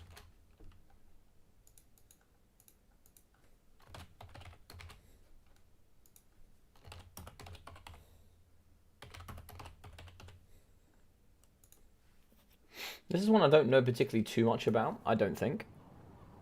It's not what I have like a particular knowledge of, this matchup. If I had to guess, I think Ushopti could do quite nice here. Ushopti Great Bows. I think also that... I feel like if you just bring mass mortars as well, that can do really well. You could just delete front lines and then just kind of get into the back and shut down the Ushopti. I really don't know. I don't know which way this can go. Obviously, Water Lightning Cannons could do pretty nicely. It's pretty tough to know what to do there.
It's like Thorgrim's ready. The green one is going to be... It's going to be interesting with his pick, I think. He could pick VC. That's also GG. Vampire counts into Skaven as a win. And... Yep. Vampire counts.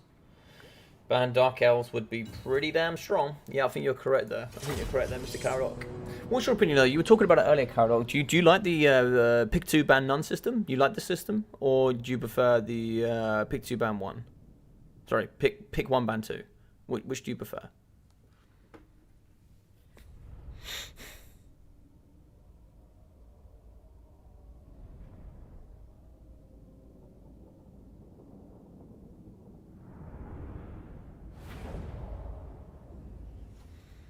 Alright, so we are going to move on here. I thought I had something on my screen. Alright, so the Bloodpine Woods, of course, here, some big trees over on the left-hand side. Got a bit of a ridge over here in the back left-hand corner with some trees in the middle. And a nice little island ridge here in the middle on the other deployment zone. Pretty flat, open, wide area here on the left-hand side, so you can deploy a lot of weapons themes over here, and then get some nice sneaky vanguard on the right. Of course, here, this is going to be the map of the boys. The boys. Look at the boys. Look at them. I reckon this is a rogue idol. He just smashed his face into a rock. Called it home. And somebody got really bored and just stacked some rocks.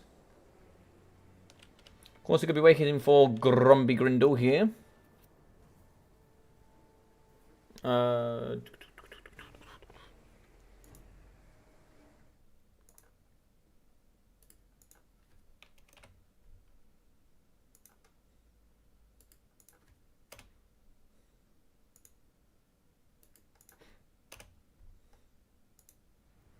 Just gonna wait for these guys to load in.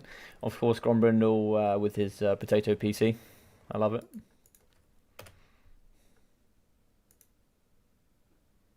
Well, it's a bit of a rare one today. See Mr. Grombrindle losing with his Dowie. You don't often see that here.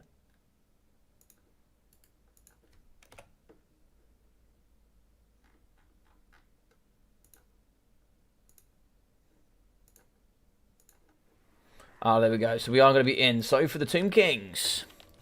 In the front line here, we are going to have the double Screaming Meme Catapults mixing in with the triple of the Skeleton Warriors.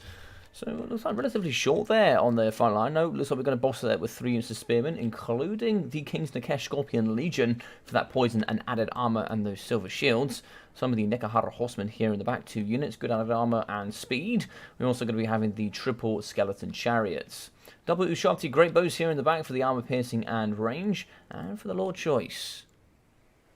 Can't quite see it. Lord Choice here is going to be in the back. We are going to be having Ark in the black with Spirit Leech, the Tomb Blade of Arkan, as well as the Staff of Nagash. the Liber Mortis, and it looks like Life Leeching. So pretty good stuff there. We are going to have the Leechy Priest, who will have the Scrolls of Neferkara, Neferkara Scrolls of Mighty Incantations, and the Shem's Burning Gaze. So nice work there from them. That should be good as long as he's around a lot of models. So for the Skaven, we are going to be having the Ikit's Zip Zip Cannons. You shoot there, of course, it will, I think it's 10 seconds of the negation there. Yeah, ability recharge rate, so of course not using a lot of those abilities you can have here in Arkan. Double of the War Club Gisellis, including the Natty Bobo Sharpshooters. In the back here, we are going to have some Clan Rat Spears, mixing in with some Skaven Slayers, just like the Clan Vulcan Tail Slashers. They do have fire resistance. How necessary they are in this matchup, not too sure, but the stats are nice to have. Of course, 31 melee attack, 29 melee defense, it's going to be pretty good there for Clan Rats. Skaven Slaves in the front, mixing in with some Skaven Slave Spears, some more Skaven Slaves, just a bucket load of chaff. Some Rat Ogres here in the back, as well as the Counter Guard Storm Vermin, very strong indeed, unbreakable, good armor, armor piercing, anti-large, going to be very strong.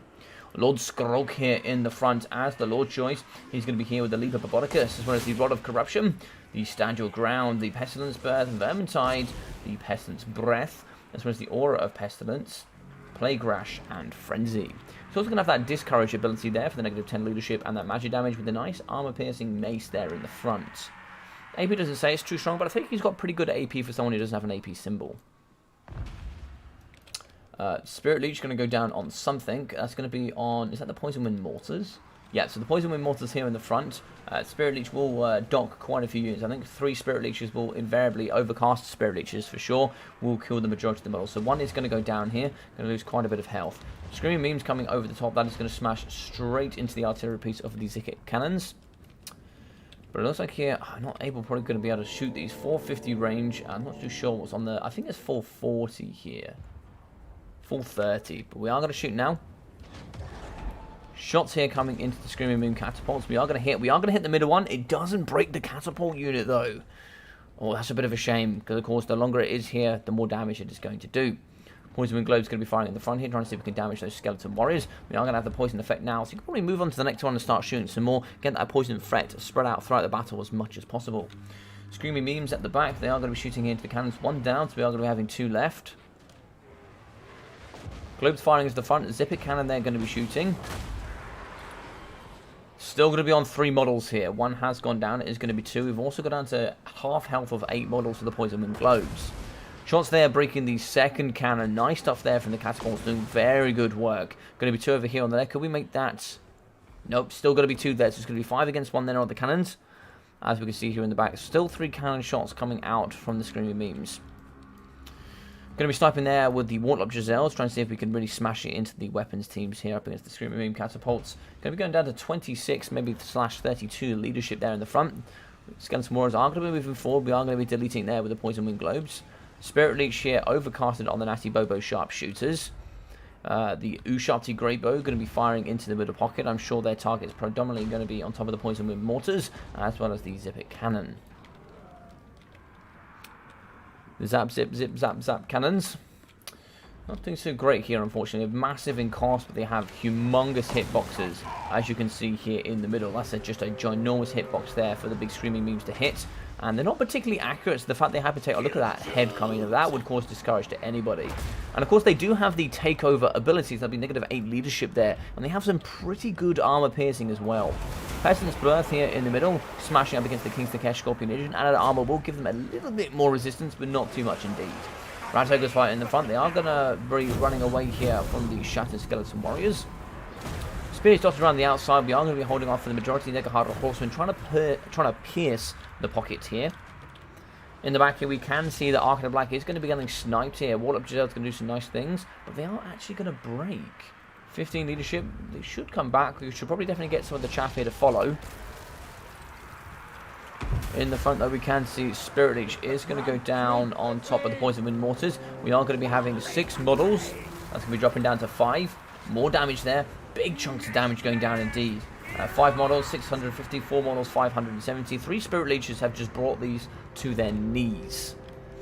Ushabti shooting on the right-hand flank here into the middle pocket. Not actually too short with their shooting here. Summon of Plague Monks in the front to deal with the Skeleton Chariots. Fighting in the middle there, we can actually see that the Skaven Slaves going up against Ark in the back. He's going to summon in the back here of the Skeleton Warriors to push onto the Skaven Slave Spears. That is going to force the Chaff to have to fight outwards here towards this, and so we can keep this open pockets here to get into the middle and to the juicy, juicy honey jar. Looks like here the Natty Bobos are in the back. They are going to return, and we're probably not going to get too much sniper and Ark in the black left, unfortunately. In the middle, the Zap cannons have been dealt with. It's just going to be one model here left online. We are going to be shooting into the front line here, I imagine, coming in from the Ushopti. We're doing some nice work there. We can see 25 models out of 42 left here for the cannon. If we can get on and start shooting, that would be very, very good. 2 models there, 3 models here left for the catapults. And I think it's looking pretty dire for the Skaven.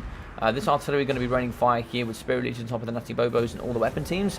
There's really not too much you can do here. We can see the Lord Master Scroll who's coming over to the left-hand side.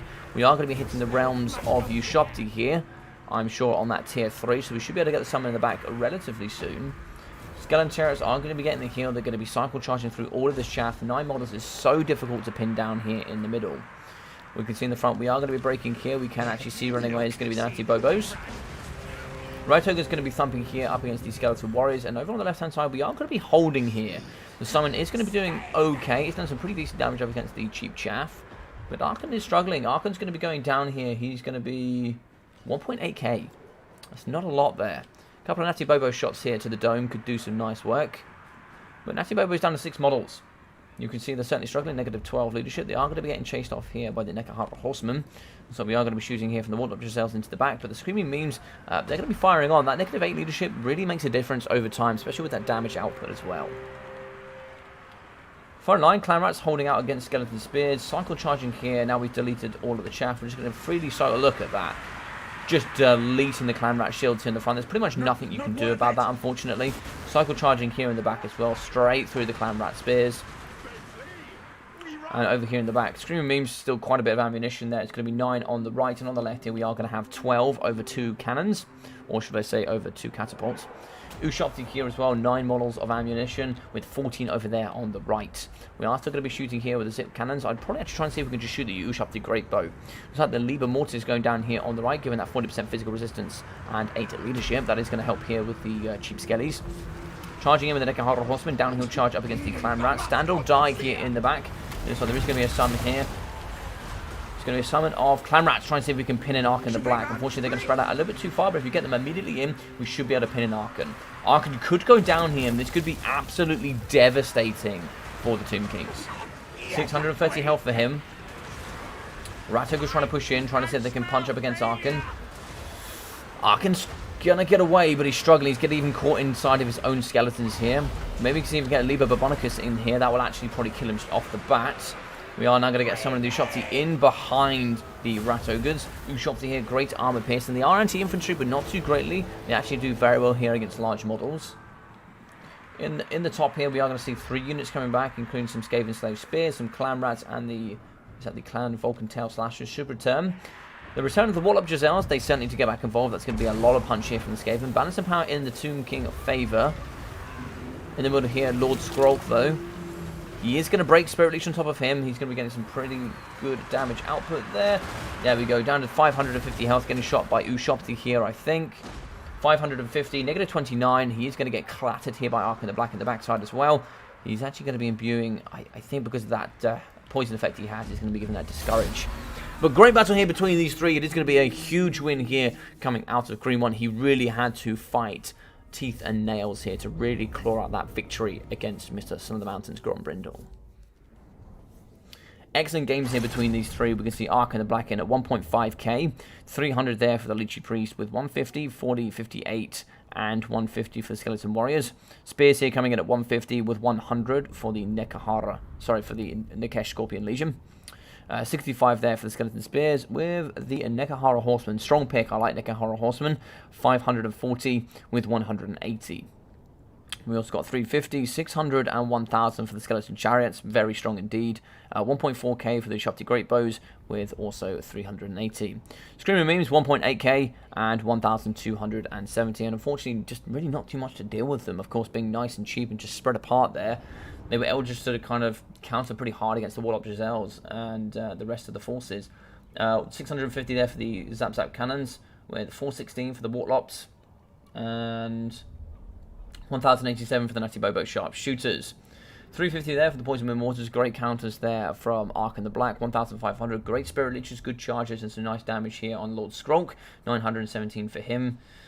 So struggling a little bit. 504. 820 there for the Rat Ogres with 630 for the Council Guard Storm Vermin.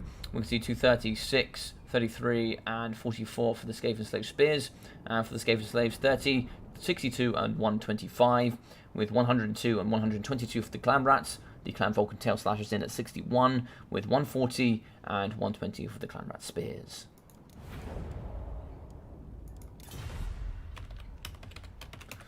GG well played, guys. GG's well played. We are going to have a victory here with Mr. Green One, but now we are going to be moving on to the final.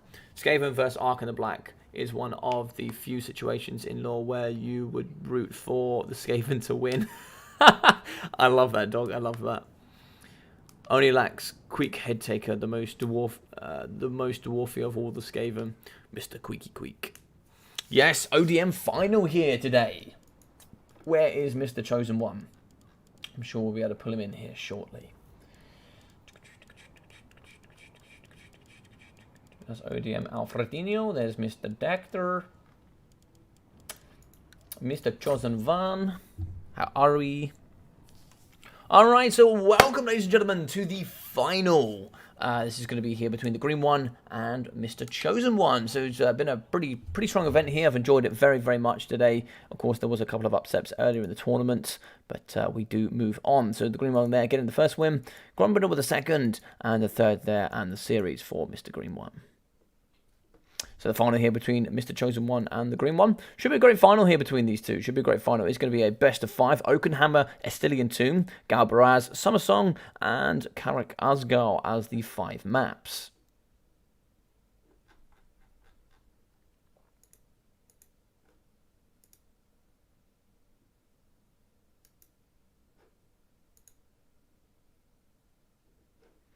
Alrighty.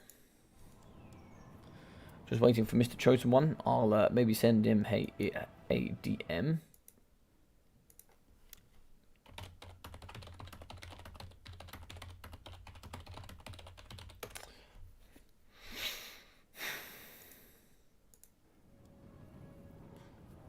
Okie dokie. So,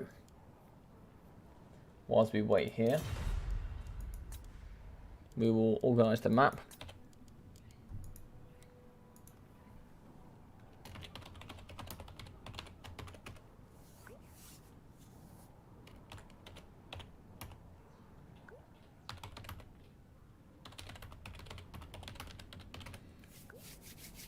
So welcome back to these two legends. We're going to be fighting here in the end stage. Best of 5, and the map is set here with Oakenhammer. It is Chosen One to start.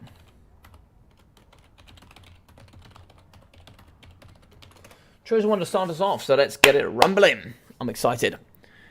Hey, Mr. Ward, how we doing, buddy? I wonder if TK is kind of similar to what Ogre Kingdoms will be. Instead of Skeleton Chaff, Nobblood Chaff, and instead of Constructs, Ogres. I think for the majority, most of the...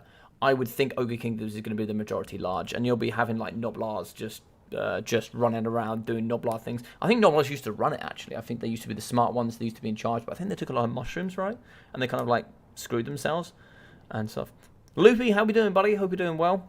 And Mr. AC Maiden, welcome, my friend. Welcome. So welcome to everybody here. Oh, and we can see Undead. A very Dwarven Skaven build. I mean, it was a great build. It was a great build. Unfortunately, just wasn't able there to take out the double catapult. So, ODM final here between these two with Chosen One and the Green One. Best of 5, first map. And here we go. One must fall. Exactly. Exactly. So, I'll go Beastmen, ban Chaos, and Vampire counts. And it looks like Norsca for the Green One. Perfect. Let's do it. So, ladies and gentlemen, I'm going to be back in 10 seconds.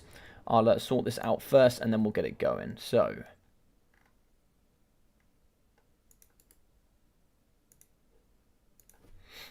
nil point.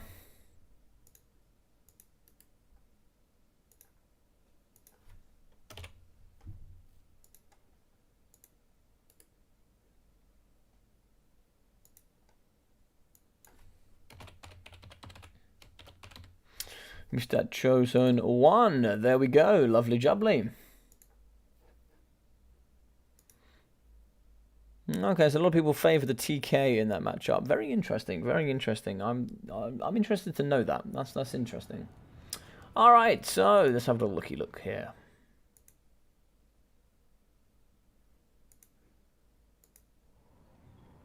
So for not joining the fun, I was dry heaving all night and my throat is crippled. Oh, no problem, dude. I'm sorry to hear you're not very well, man. You take care of yourself, Mr. Undead. Take care of yourself, dude. Yeah, that's the most important first thing. There's always another time you can play BattleMania. Don't worry about it. Sorry to hear you're not doing so well, my guy. Yeah, take care of yourself, and we'll see you in the next one, for sure. But yes, here we go. So, who's got this?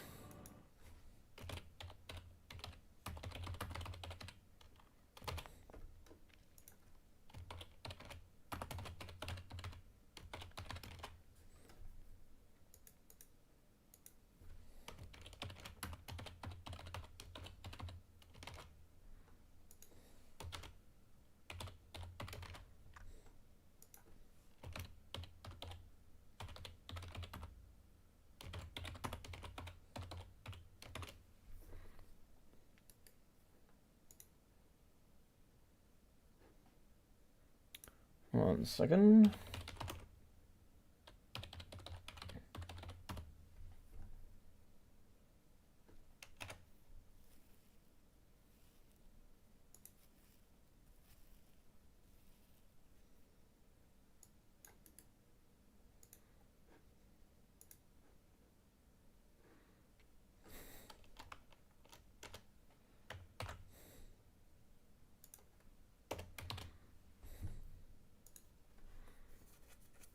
All right. There we go, guys. There's the vote for you. I will be right back in 30 seconds. BRB.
Alrighty, let's hop into this, ladies and gentlemen. Let's get it.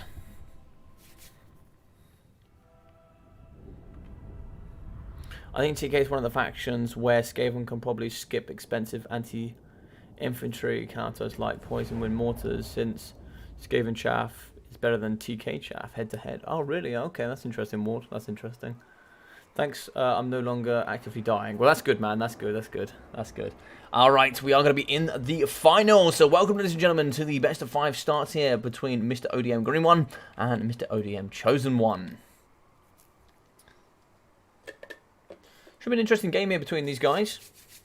I think, of course, here I've seen probably Green One play a little bit more than Chosen One, but I know Chosen One is a phenomenal player. So this should be an exciting series. So, for Green One here, we are going to be having Skin Wolves mixing in with Norsca Ice Wolves here. More Skin Wolves as well, the Beasts of Tashnar. More Skin Wolves, as well as the Double Manticores in the sky. We're also going to be having the Shaman Sorcerer Metal here with the Final Transportation. As well in the back here, looks like we are going to be having the Lord Choice, which I can't see.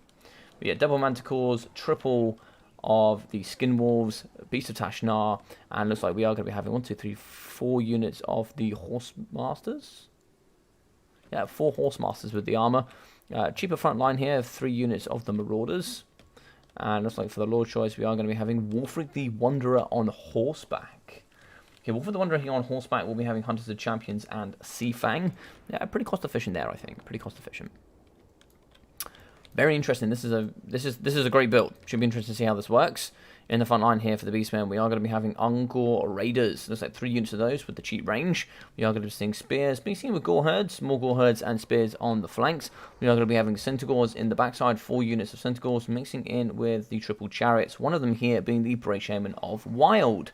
Here with the Jagged Dagger, Traitor Kin and Bestial Surge, and the normal duo in the back. We are going to be having the Naked Gorbel, mixing in with Torlux the Brass Ball with Slaughter's Call and the Brass Body. In the sky, Double Pharaoh Manticore, I'm sure... No, just a single Manticore. Ah, very interesting. Nice to see that, of course, the Beastmen can get Manticores now. That was always a question for me. It was always a question. Well, then at least the worst is over. Indeed, indeed, the worst is over. You can relax now and recover, Mr. Undead. Because, of course, you do have those short big games to be played, my friend. You do have those short big games to be played.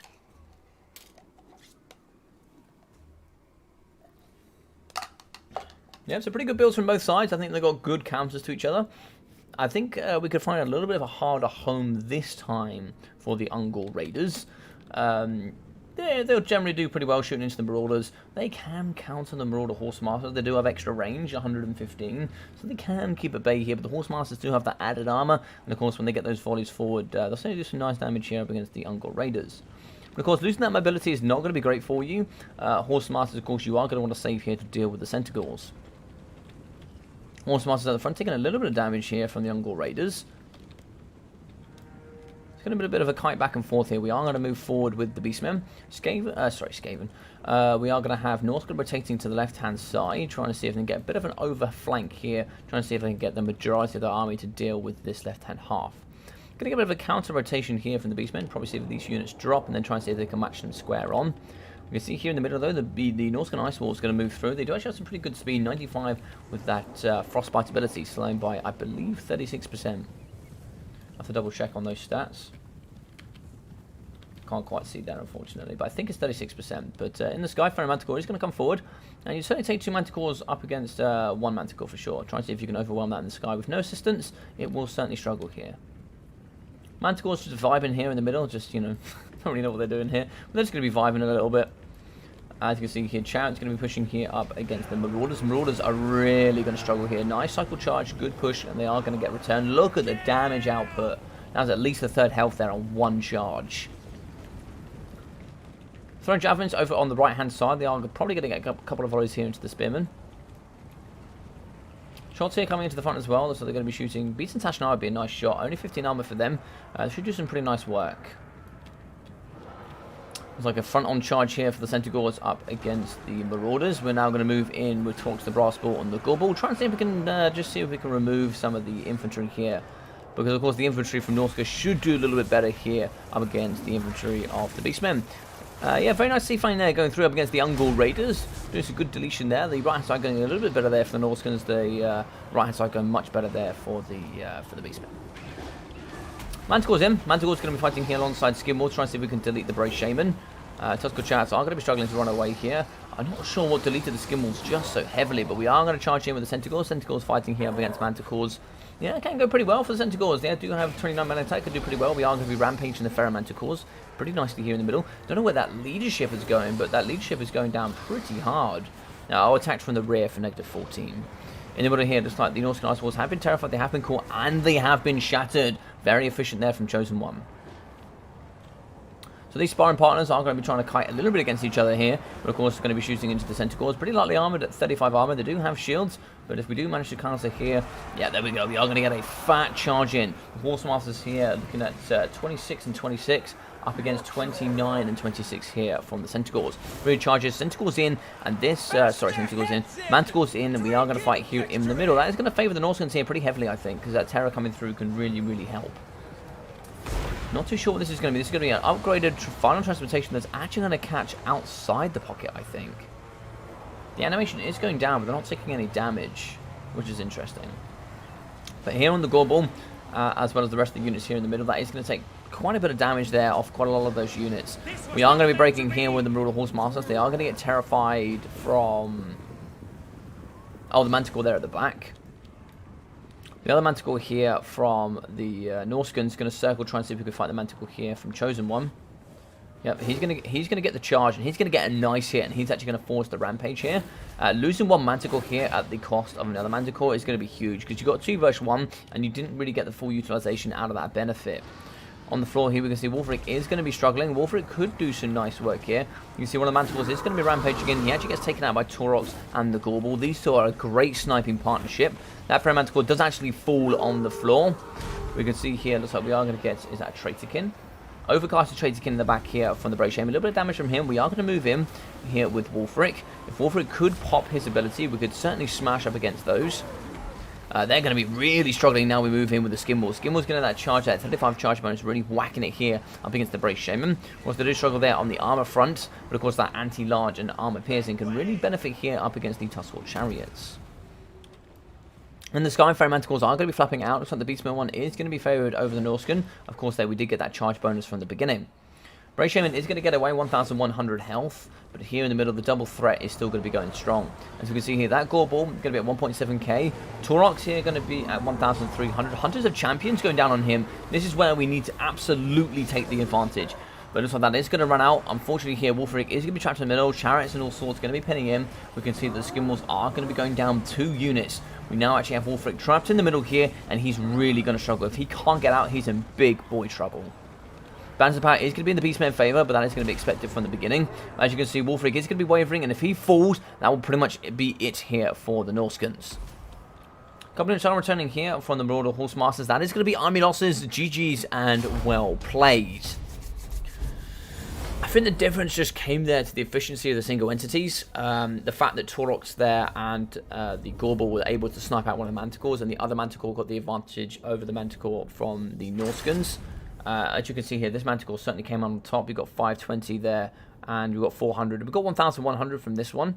Don't know what else that was thumping up against, but of course that one there doing pretty well considering it was only 1. If we got that trade there, 2 versus 1 early doors, yeah, maybe. Could have been a little bit better. But 1,000 there for Taurox. 1,000 for the Brave Shaman of Wild, and 770 there for the Gorball. A nice defensive partnership between the two of them.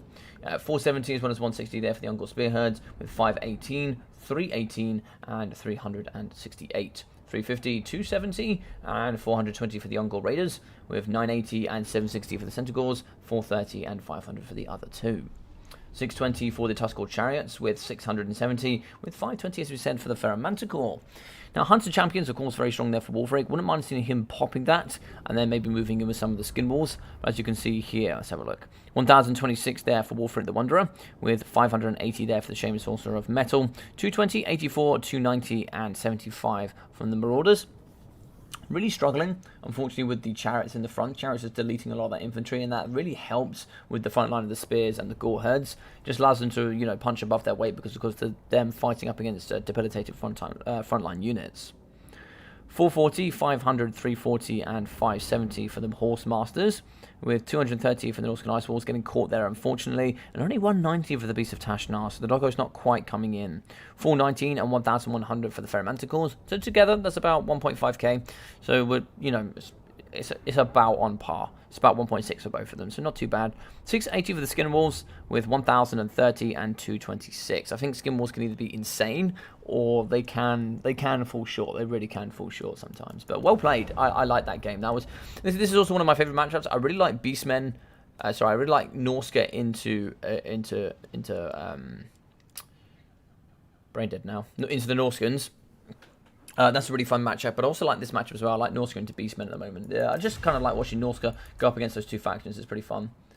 Your turn to win with Beastmen. Yeah, that does seem to be kind of the way going forward here, where Beastmen seem to be first pick quite a lot at the moment. Hey, Manafox, how you doing, buddy? Welcome. I'm a simple man. I see Norsca in the final. Thumbs up for the stream. Yes, sir. Yes, sir. So welcome, everybody. I hope you're enjoying the stream. If you haven't already, I would really appreciate you guys smashing a thumbs up here for the live stream. It really, really does help if you are enjoying. If you'd like to support a little bit more and you haven't already, of course, subscribing really does help for the channel as well. Yep, so it looks like here we... quite a few votes on definitely not logic. I like that. But it looks like here, ODM Green One getting quite a bit of support here today. So that's nice. Nice. So it looks like ODM Green One has got this apparently.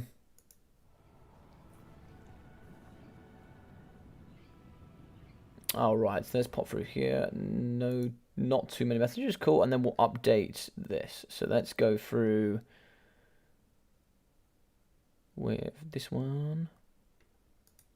So Mr. Chosen One is going to take first blood here. He's going to be going 1-0 up here in the final of week 1. And the winner here, so for those that don't know, the winner will actually automatically gain themselves a place here in the final. So both of these have guaranteed themselves maximum points of 250, and the other one will guarantee themselves a given slot there in the final. And of course, both of these are always going to be welcome in the final. Great players, great people, and always love having them here in the tournament scene. I wonder who the Betis guys are. Oh, those neck cracks. The one who loses every time.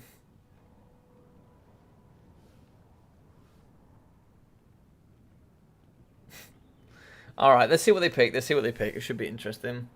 Beastmen got less funny by uprising greenskins as they always first pick. Yeah, I think with Beastmen, they've kind of taken that mantle as being first picked. Beastman's very strong at the moment. Beastman is very strong. Oh, screw. Yeah, the map. Always forget one of a million things. Astelian Tomb.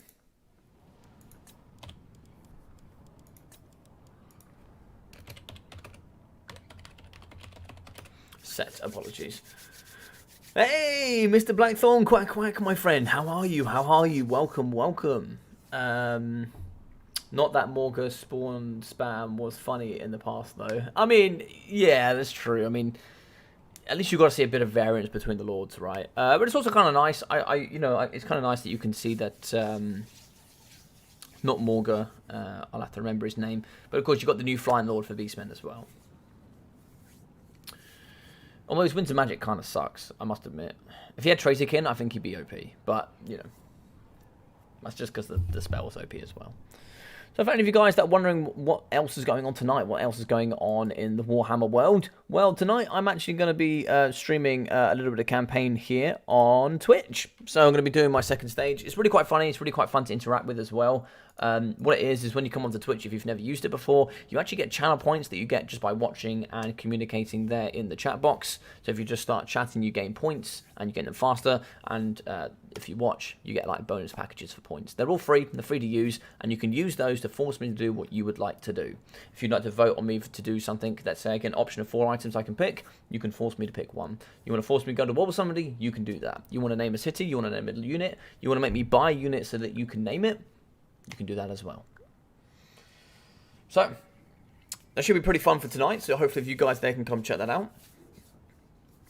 Hey, sorry, just got back. Witcher, watching some Witcher in preparation for Season 2. Oh, nice, man. Witcher is so fun. I love Witcher. Me and Ducky watched the entire thing. We binged all of it, and I can't wait for Season 2 to come out. Season 2 is looking really exciting. I agree in a bit, but it doesn't change the fact that we are just seeing Little Beastmen plus all boring, spawn spam only almost all the time. People overestimating spawn spam in the past. It was okay, strat, but not meta as people make it seem. Yeah, I think it's one of those things, right? When it's and I think when we got to be careful when you do that in a competition, right? And I think a lot of people have to remember this. If you're in for competition, you are going to use the units that give you the best advantage to win, always. There would be no point in putting yourself in a negative position to try and win tournaments. That's not going to happen. So what's going to happen here is that you're going to see a lot of the similar armies used by quite a lot of the similar players. That is just what's going to happen because it's effective, it's been used, and it's been known to work. So why change it, right? And then those that invariably win, I actually see more variance at the very top level of the game, so the top 1% of the top 1%. have their own builds, have their own individual game style, their own individual gameplay. Whilst the rest of the 1% that is trying to catch that up invariably uses the same builds. So maybe that says something as well. But of course, if you want to play at the top, sometimes you do have to. Oh, and another ODM final. Yes! How you doing, Shidoku? How you doing, buddy? Welcome. Welcome. I'm saving my viewer points, so beware, Logic. Listen. Mr. QualHR, he threw me against the Dark Elves at round 6, and it was just like, go fight on Legendary. Go fight and go fight for as long as you can. ODM just out here taking all the glory. Aimer will rise, the rise of Aimer. But no, yeah, ODM, very strong clan indeed, very strong clan. So, Dark Elves ban Wood Elves and Bretonia. Okay, that's a tough one. You've left open Greenskins, which I think is a terrible matchup for Dark Elves. I will always ban Greenskins before I ban Wood Elves, I think.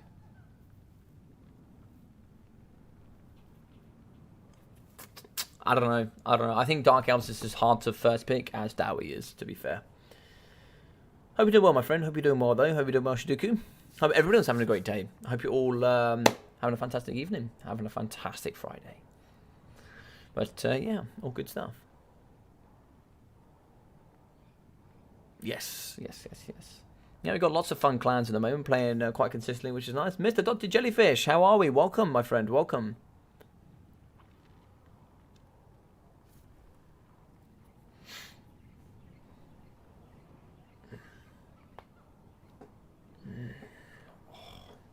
So Stellian Tomb, going to be a medium-sized map. Good Vanguard points as well that can be in the trees. So you can certainly get some sneaky plays in here. Vanguarding troops, you get quite a lot there from both sides. What can we see here from the Dark Elves? You could certainly see a kite. A Shade Kite would that be effective? No, probably not. But you could certainly see some things. I've seen people try to go monsters. I've seen people try to bring like the Chilla Sontar and things like that in this matchup. And in my experience, it doesn't particularly work. I actually really like Snarsnake in this matchup. Marathi will be the pick, of course. Probably Marathi double Manticore. Probably some Scourge Runners. But on this map, that can be difficult. Scourge Runners on this map, maybe not so optimal. Might be just going super wide here, bringing some Dark Shards with AP.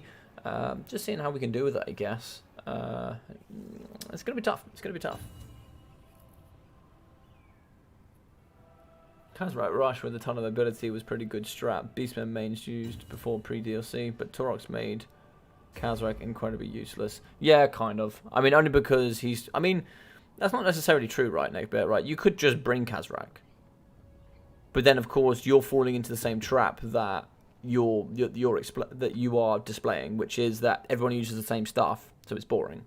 But at the same time, if you want to compete, you have to use the same stuff that is boring with everybody else. But that's what comes with competition. With competition, the excitement is the competition. It is the top end of the game.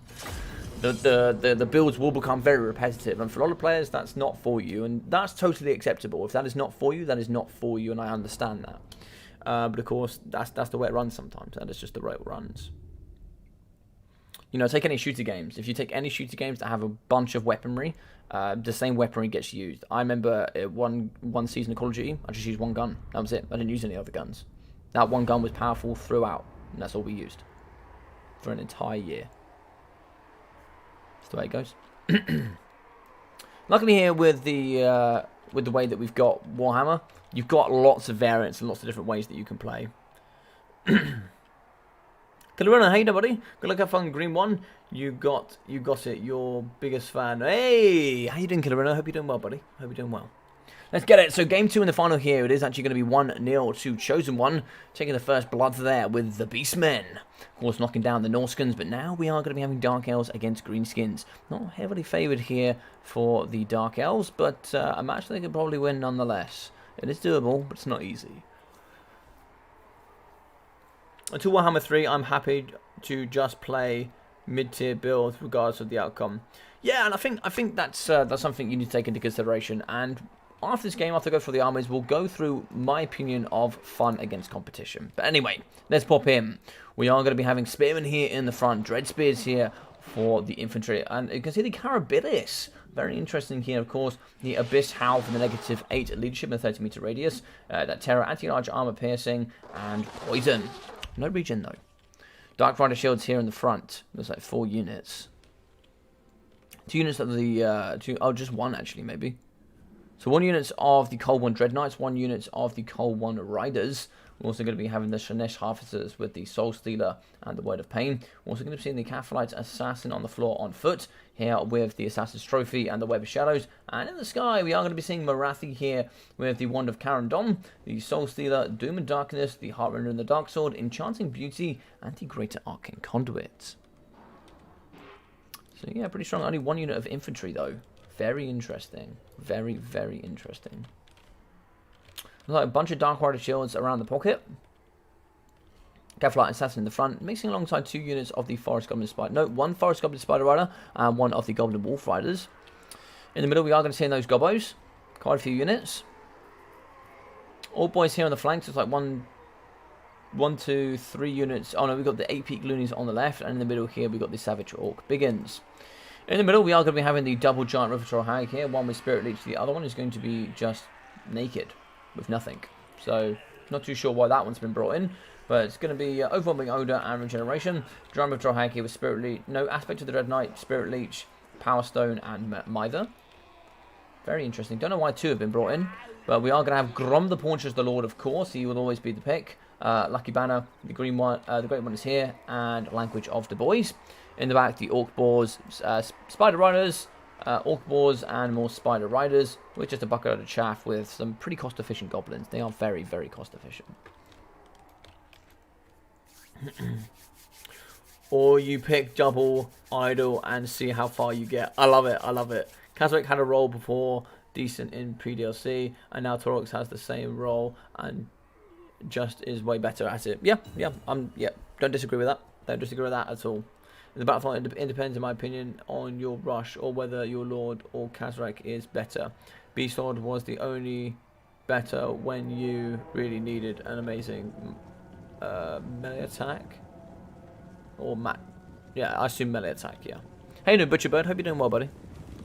So, shots are in the front, and we're going to get the skirmish in, and shooting here up against the Cataphrite Assassin. He's going to have missile resistance, pretty small target as well, so probably won't take too much damage here. Armor's only 60 there for the Carabidis.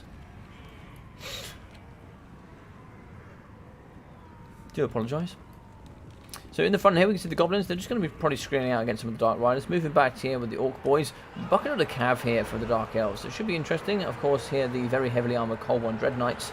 They're going to be difficult to deal with here, but we do actually have Stone Trolls. Stone Trolls here going to mix up against the double Cold One Dread Knights. Smashing Marathi. She's in melee combat. She gets the double negatives there. And something to fight up against the Stone Trolls pretty heavily. Negative 10 leadership, negative 20 melee attack is really going to thump hard into the Stone Trolls. They are going to get terrified immediately. And Something on the Pocket is pretty much going to delete all the units of the Stone Trolls. Down to 1.68 health. We're going to be down to 8 models. Down to 7. We're going to get any lower than that. Down to 6. Down to 5. And the Stone Trolls are going to shatter. So a great way to delete one of the Stone Trolls out of the gate. Good work there from Chosen One. Spider Riders in the front. We can see some more of the armor piercing Stone Trolls here. And also we are going to get the great units here. So we get nice leadership buffs and melee attack. Double of the Giant River Hags in the middle. They are going to be fighting. The other one doesn't have any spells. So it's still its place here in the game. I'm not too sure of its understanding on why it's here. But it is going to be here. Maybe to try and see if it can confuse the opponent. Looks like Web of Shadows in the middle there for the damage of area. As well as that slow on top. Looks like Aspect of the Dread Knight going down. A War. As well as quite a few other buffs and debuffs. It's like here in the middle, we are going to get in the Carabidis fighting here. He's going to be pretty low there. 12 leadership. He's going to be given that negative 8 as well, thanks to the Abyssal Howl. In the back here, we are going to be charging with Spider Riders and trying to see if we can catch up against the Dark Rider shields. Dark Riders are going to struggle if they don't get that charge. Of course, Spider Riders coming with the poison can have some nice bonuses. Orc Boys in the back here fighting up against Dark Riders. Going to win pretty comfortably there. And in the middle, it looks like it is going to be a... what is that going down here? Didn't quite see that. I think that was another Error Effect damage spell there from the Dark Elves. In the front, Grom is going to be fighting, cycling into charging up against Marathi.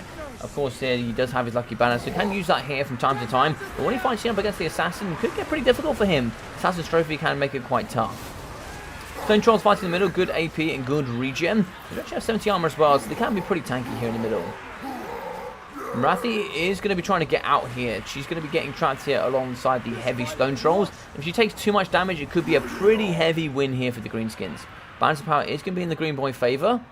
In the back here, we can actually see the Cold One Knights fighting up against the Forest Goblin Spider Riders. They are going to lose. They are going to fall down. It looks like here, Spirit Leech going down on top of Marathi. Marathi is going to be breaking. Marathi down to, apparently 30 leadership. Green One is going to fall. He gave it a nice try there with that army, but unfortunately he had chosen one, was just too strong there with the double Stone Trolls. Soul Stealer is a great spell, but I don't know if that was enough to carry. But 1.4k there for Marathi, with 966 here for the Cathalite Assassins. 720 for the Convoy Dread Knights. 0 for the Doomfire Warlocks. Do apologise. 507 and 933 for the Convoy Dread Knights, but we've got 507 there for the Cold One Knights. 150, 240, 144, and 170 from the Dark Riders, with only 135 damage value for the Carabidis. That thing got thumped. It's just got no armor, is the problem. It's a massive monster with just no armor and no regen. So, unfortunately, in the Dark Elf roster, it would do well in other rosters if it could heal itself, but you can't, so it doesn't, unfortunately. But 74 there for the Dread Spears. I actually don't like Carabidis at all. I don't think they're strong. I don't think they ever have been strong. I don't think they ever will be strong, unfortunately. But I respect the army. I respect it a lot. 1,450 for the Grom. We got 700 and 609 for the Giant River Troll Hags. 130, 350 and 350. And with 320 and 380 for the Orc Boars. With 240 for the 8 Peak Loonies. 1.4k for the Savage Orcs. As well as 300 and 360 for the Spider Riders. 477 and 370 for the Orc Boar Boys. With 275 for the Goblin Wolf Rider Archers. Spider Riders in at 350 with 204 and 506 for the Stone Trolls. Yeah, very strong. Not too sure about the double River Troll Hags though. Warsaver is actually better. Okay, because of ward save and better dueling. Okay. So, we're going to put the scoreboard up here. Just need to double check what the map is so I can get ready for these boys. Map is going to be Galbaraz.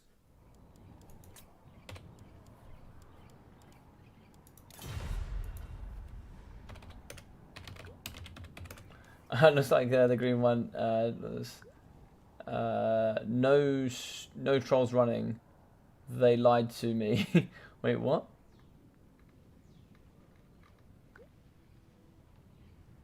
Bro, I think I forgot an entire unit. I have no idea what's going on between these two, but something's going on here. I don't know what's going on. Yeah, I think you forgot the Slanesh Harvesters.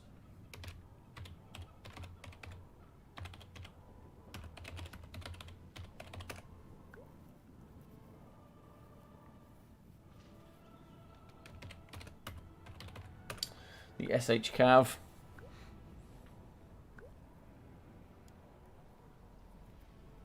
Yeah, man. Kind of sucks. Alright, game 3. So, let's go through here. We're going to go to the scoreboard, and it's going to be 2-0 here for Mr. ODM. Chosen one. I'll play to him.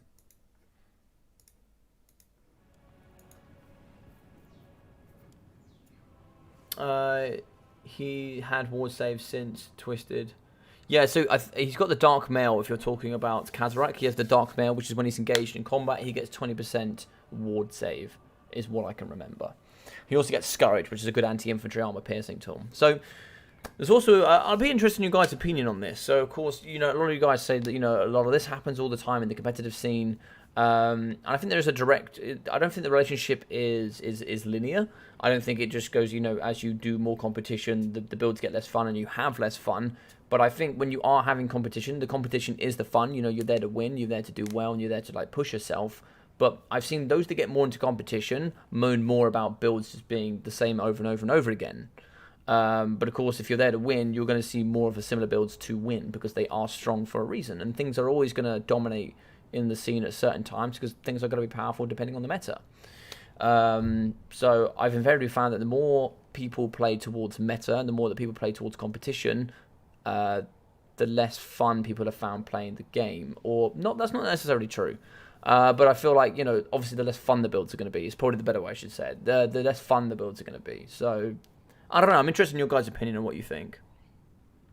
Used to be 30 armor and 30% magic resistance, which I hated. Oh, really? Yeah, that kind of sucks. Yeah, 20% damage resistance is much better. Yeah. So, yeah, I'll be interested in your guys' opinion. See what you think about that. But yeah, I don't mind it at all because I know it's full competition and these guys here are looking to push themselves as hard as possible.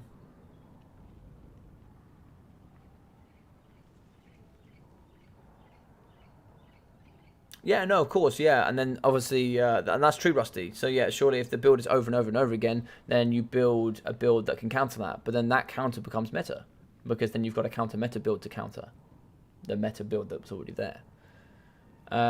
So for example, if you've got say Lizardmen going up against Vampire Counts, there will be a meta build you can pick. Now you can use the other meta counter from the Vampire Counts to counter that, or you can build your own build, which then obviously wouldn't be meta, which is what you're talking about. Which what I'm saying is sometimes not always bringing the counter meta is not always the best way to do things. Sometimes just coming out with your own builds. Like for example, I saw double Saurus Scar veterans on cold ones against Vampire Counts. Never seen that ever. And Alfredino picks them, and they get like 1.3k each. They just dumpster because they're anti-large, they're armor piercing, and they've got mobility. They're tanky, they're decent. You don't normally see them, but they were used extremely well. So yeah, I agree. Yeah, that happened with 20 stack chaff meta. People started using heavy cav, then soon people realized that cav exists and will stop spamming it. Yeah.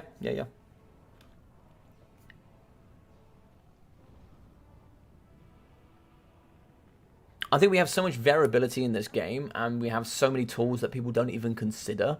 Like, and of course, some things are going to be broken. Like, I know a lot of people moaned about the Archosotex. Archosotex are strong. They are very strong, but there are ways to deal with them.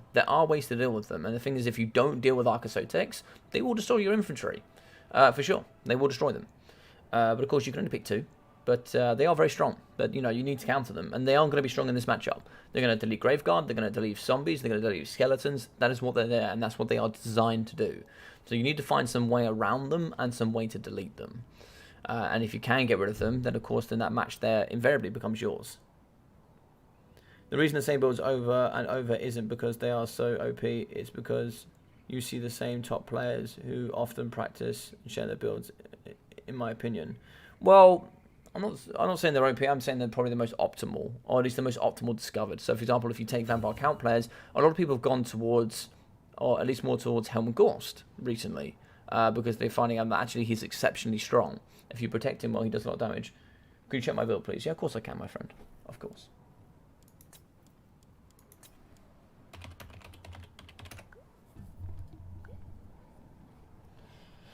Yes, I agree with you. I agree with you, Butcher. I don't necessarily think all these builds are OP. I just think most people like those builds. Like my Dark Elf build, I got off a friend. I got it off Zypher, and I like the build. I really like the build. I enjoy using the build. That's why I use it.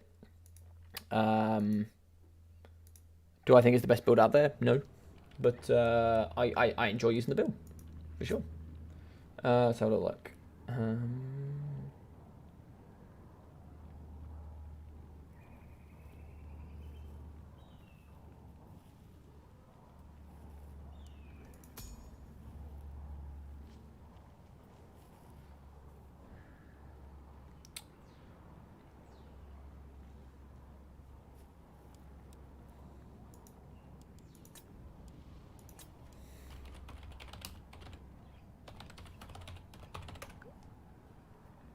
Yeah, that looks legal to me. Oh, looks interesting. Looks interesting.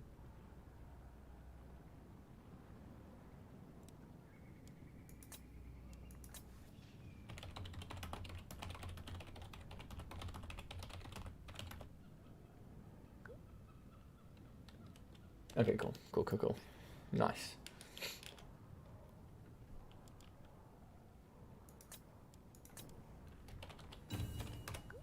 Gotta have fun. Alright. Gorse got in the spotlight by having broken mounts for a bit. Yeah, no, exactly. Yep. People optimize the variation and fun out of any faction if there are something OP to build around. Yeah, Ghost is actually like not bad. I like Ghost. Yeah, straight up. I think Ghost has always been strong. It's always been a bit of a meme, but like there's worse lords out there for sure. There's definitely worse lords out there. Most effective tactics available equal playing more builds, in my opinion. Yeah, I think those that do really, really well. Like, for example, I see a lot of players that are maybe like a tier or two below those that they are playing, and they try and play counter meta builds that they've seen on live stream against those players.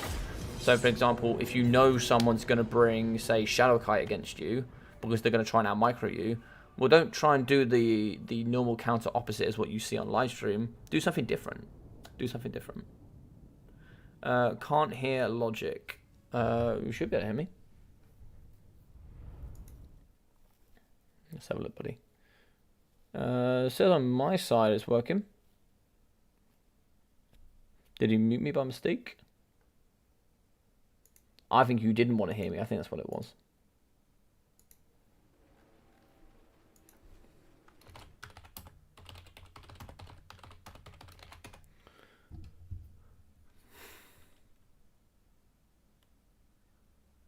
So I'll have to go soon. Thanks for the stream, GG's, and thanks for the chat. No worries, Blackthorn, dude. Thank you so much for popping by, dude. It's so nice to see you here coming in and watching. So thanks, man, for hanging out. I appreciate it. Oh, you guys can hear me. Cool. Cool. Just you, Mr. Neckbet. You don't want to hear reason. All right, let's do this. So yeah, I actually generally think, just mixing up a bit more and just, taking people by surprise and, trying out some new things, trying out some new builds, I think could be quite good. Pretty fresh. I like it. Alright, so speaking of new, the Colossal Hunters, the Reptidactyl Riders here with the Toad Rage and Frenzy in the sky, mixing alongside some more of the Reptidactyls. They can certainly kill Foulbats, and I think they do pretty well against Vargeist as well. On the floor, the Amaxon Barbs alongside the Umbral Tide. So we are going to have the Razor Poison Doggos mixing in here with the Fire Doggos. Look at them! They are so sick. They're going to be alongside some normal Doggos here for the Salamander hunting packs.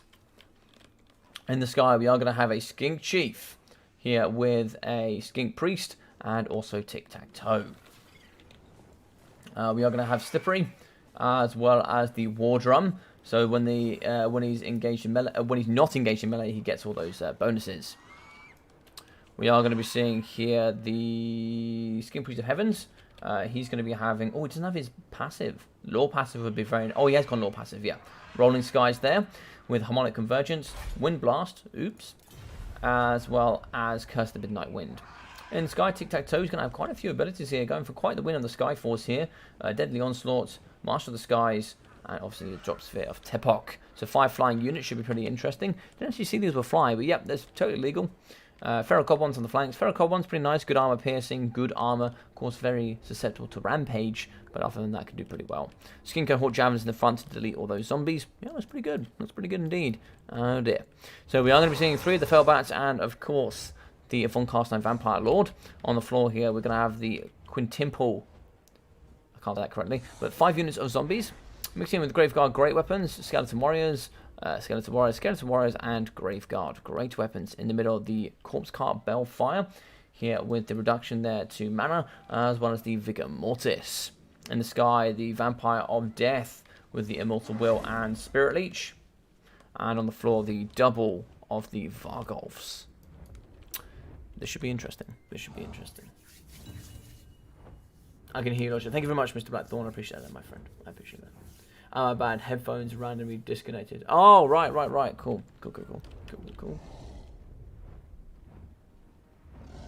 Yeah, it's a really cool Lizardmen build. I'm hyped for this. I am super hyped for this. I don't know how that's going to go down. I don't know how this is going to work. Harmonic Convergence is certainly going to be needed. Tic-Tac-Toe also gets the benefits being in the sky. So we are going to fight here.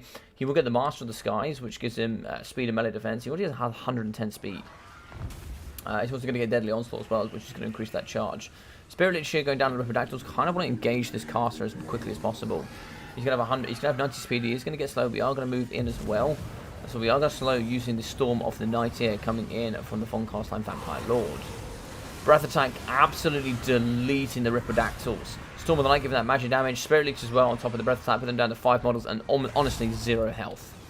Moving in there with the Skin Priest of Heavens, who are now going to pin in with the Vampire of Death, and now we charge in with 3 units of the Fellbats. Now going to be fighting here up against the Caster. Caster could do with any spells here, any Harmonic Convergences can really help, give that additional in the sky. Harmonic Convergence going down here on top of the Skink Chief. Skink Chief. As long as we can delete the Fellbats, we can certainly kite here up against the Von Carstein Vampire Lord.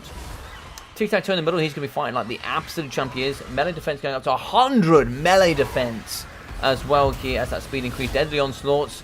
And it looks like here, maybe a Spirit Leech. I don't know what's going on here. It's the sort of anti-heroes. Curse the Midnight Wind in the middle. It's going to be given that negative melee attack and negative armor. We're now going to be thumping here up against the Vampire Death. Vampire Death is going down pretty hard here. We're moving in here with the Colossal Hunters with that Toad Rage. It is going to cause Rampage, but increased by 50% armor piercing and base weapon damage to delete this Vampire of Death. He will fall. Spirit Leech will go with it as we move in here with the Skink Chief in a focus, as well as Slippery going down for that added speed as we do chase here. And the Von Carstein Vampire is going to be going down so hard here. -2 leadership means we are not going to get any healing, and this is looking devastating in the sky for the Vampires. The Vampires need to get forward, and now Direpack Wolves in the back. They're going to be certainly getting shot by the Feral, getting hit by the Feral Gold ones and shot here by the Amaxon Barbs. So the Lord dies, the Hero dies, the Fellbats die, and it is looking juicy. Unfortunately, no Winds of Magic left, and it's looking pretty bleak here for Mr. Chosen One. The green one is going to pull it in at the front with an amazing build here for the nice Lizard Men.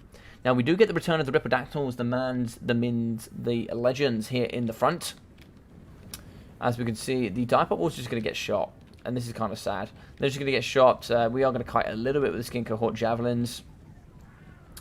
So these men, these Legends, they are going to be flying 5 models, also at 130, 1.3k health.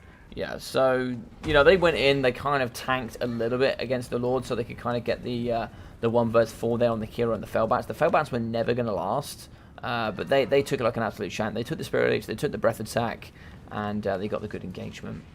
Colossal Hunters, they're going to wait in the sky here. Looks like going to be a little bit tired, trying to see if we can get some of that figure back. And we're now just going to shoot here with a Skink. Just shoot here into the Corpse Cart Bellfire. We are going to shoot here with the remainders of the Salamander Hunting Packs, and the Vampire Counts, just, they're not going to be able to catch at all, I don't think. So we are going to rampage here with the Feral Goblins on the left. Zombies going to get hit hard with the Graveguard. Graveguard should do some nice AP against the Feral Goblins, but they'll return the fire pretty heavily. So we are going to fight here up against the Darpacks in the back. Darpack's going to get caught out here by Tic-Tac-Toe. A little crackle there as he leaves. You can see the Amaxon Bomb is going to be kiting up against zombies. Fire in the middle as we shoot in here from the Salamander Hunting Packs as we fire in up against the Vargulfs. If we can do some nice work there and at least kill one Vargulf, we are going to recharge here with the boys. We are going to move in with the Colossal Hunters, getting maybe with that Toad Rage, fighting alongside with the Skink Priest as well. In the back here, we are going to get a Wind Blast here to clear out all of the cheap zombies, charging in with the Direpack Wolves as well. It's a bit risky here, this, but looks like we are going to do some pretty nice damage. One of the Vargulfs is going to go down to half health, -12 leadership. He's going to be dying over time. No invocation here to protect him.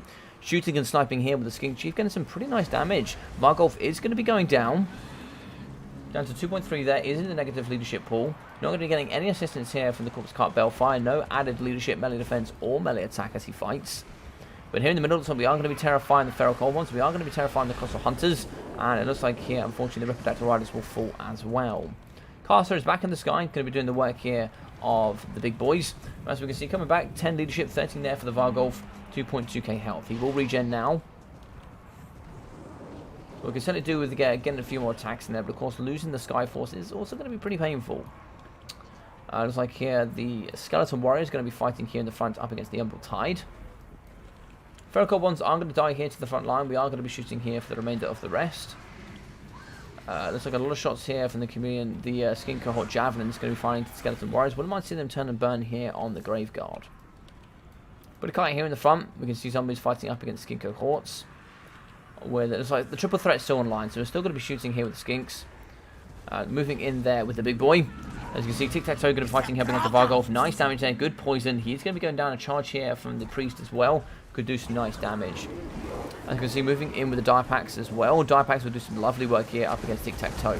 Fire damage coming through as we shoot. One of those Vargulfs is going to be getting absolutely decimated here in the front. We can actually see here for him, Healing Camp is becoming available. And some lovely shots here coming from the Amaxon Barbs. Poisoning here with Vargulf, charging in with the Ripperdactyl Riders. Ripperdactyl Riders should do some great AP here up against the Vargulf.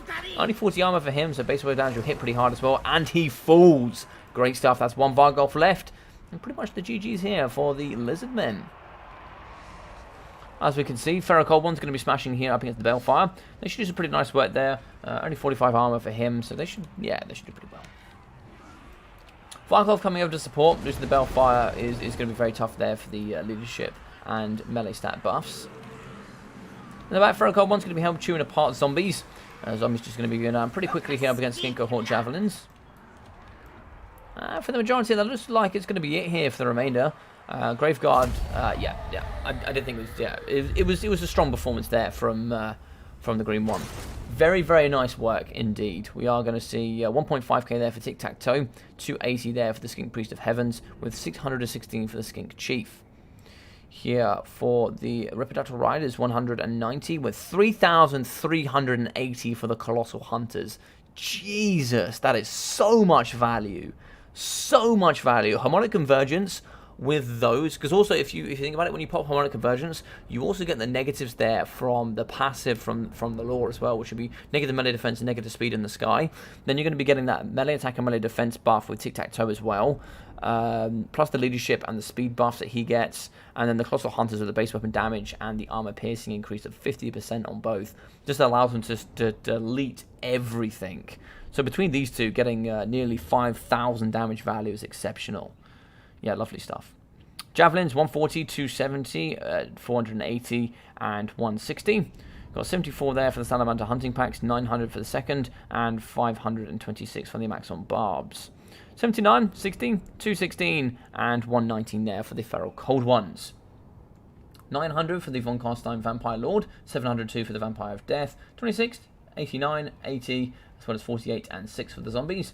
113, 117, 178 and 250 for the Skeleton Warriors. 550 and 180 for the Graveguard, with 60, 130, 130 for the Fellbats. 1,000 damage value for the Dire Packs. Love Dire Packs in pretty much any matchup. They're so good. 200 there for the Vargolf, with 707 for the second, with only 10 there for the Corpse Cart Bellfire.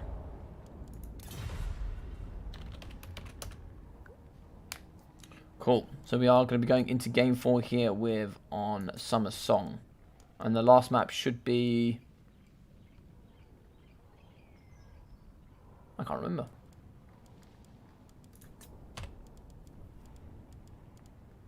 Shimmer's Ward. Summer Song. The last map will be... Karak Asgal, of course. So let's move up the score here. As we go through, score 2, properties, and a big 2-1. So we are going to be going through to Game 4. Looks like it's not going to be a straight sweep here from Mr. Chosen One. So coming back on the board here with the Lizardmen is going to be the green one. I'll have to start taking some notes now. Look at me go. There we go. So Chosen One has been the Beastmen. He has also been the Greenskins and also the Vampire Counts.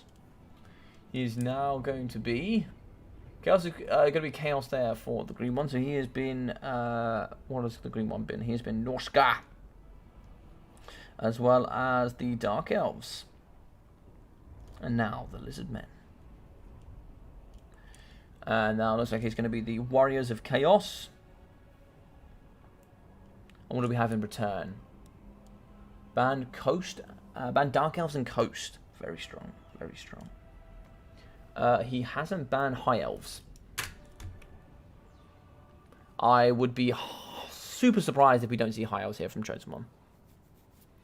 GG's indeed, man. Great game between these two. Great game. Of course, I'm sure these two are sparring partners. You really need to pick up the right engagements. Repidactyls are made of paper. They are indeed. They are indeed. This is a pretty hard matchup for the Vampire Counts, I think. Yeah, I could agree with that, Mr. Neckbet. I could agree. Its Corpse Cart 7 value is pretty good. It's the Corpse Cart 7 value. I think it got 10 actually. I think it got 10. How dare you? How dare you? Negating 30% of its value. Oh no! We're gonna get a Chaos Mirror. We're gonna get a Chaos Mirror. Of course, no sub factions, so it's gonna be Chaos on Chaos Violence. Alright, right. Give me 2 seconds. Just going to quickly grab a drink and I'll BRB.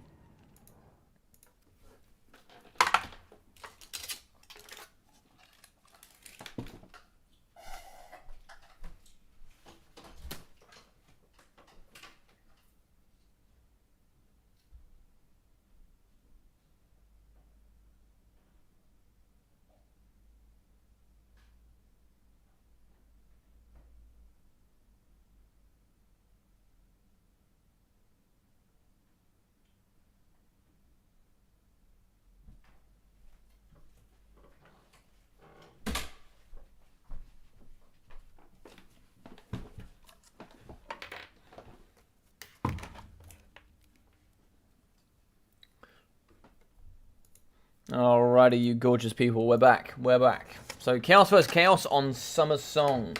I think we're going to see a bucketload of Kite. We're going to see a bucketload of Terror. I don't know who's best in this matchup. Probably Sigvold, I would imagine. Sigvold double Manticore is probably really strong.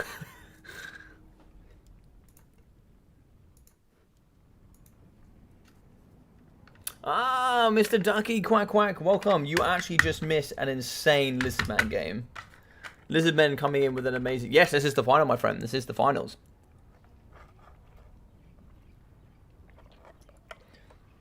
Chosen one against the green one. You just missed an amazing Lizardman game from the green one. Coming in with the Rippledactyl Riders, getting 3,300 damage value. It was amazing stuff.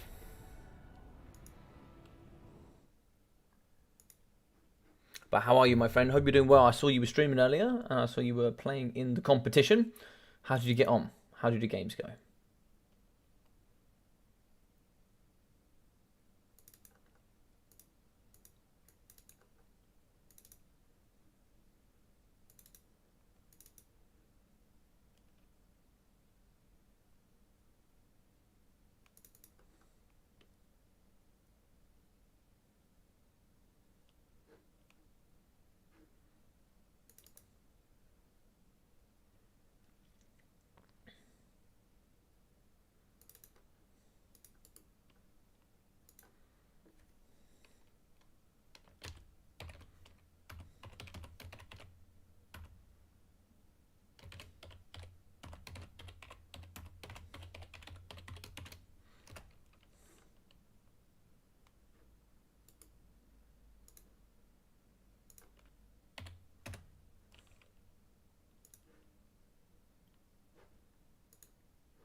Logic is the greatest piece of media of our age. Has been created, by the way. You need to show you after the stream. Oh, okay, okay. I love it. I love it. I love it. Who will have the most horsemen and manticores? All right, all right, all right. Hang on, hang on. So before we get into this, then the poll has been requested. Yes, Chaos Mirror, Mr. AC Maiden. A Chaos Mirror indeed. It's gonna be fun.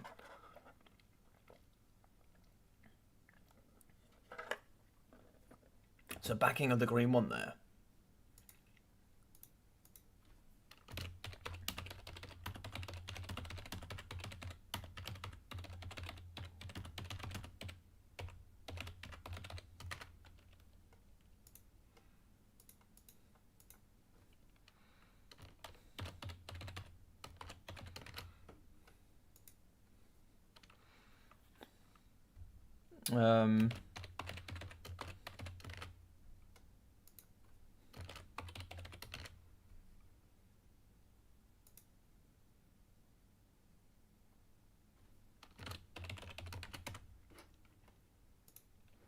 All right, there we go. There we go. So we can load it now. So you guys should have a poll. A rubber duck of war. I am not here, but quack. You are. We see you, sir. We see you skulking in the background. Sneakily moving through. So, who's going to have the most skirmish cavalry and manticores? That's the question. Is it going to be Chosen One? Is it going to be Green One? Is it going to be Logic or Ducky? Who's going to have the most? Who's going to have the most kite? All right, so we're going to be on Summer Song. Let's get it going. Chosen One's going to come in with Unorthodox Foot Chase. Lord, I can feel it. Ooh, oh dear God, an unorthodox foot chase build would be exciting.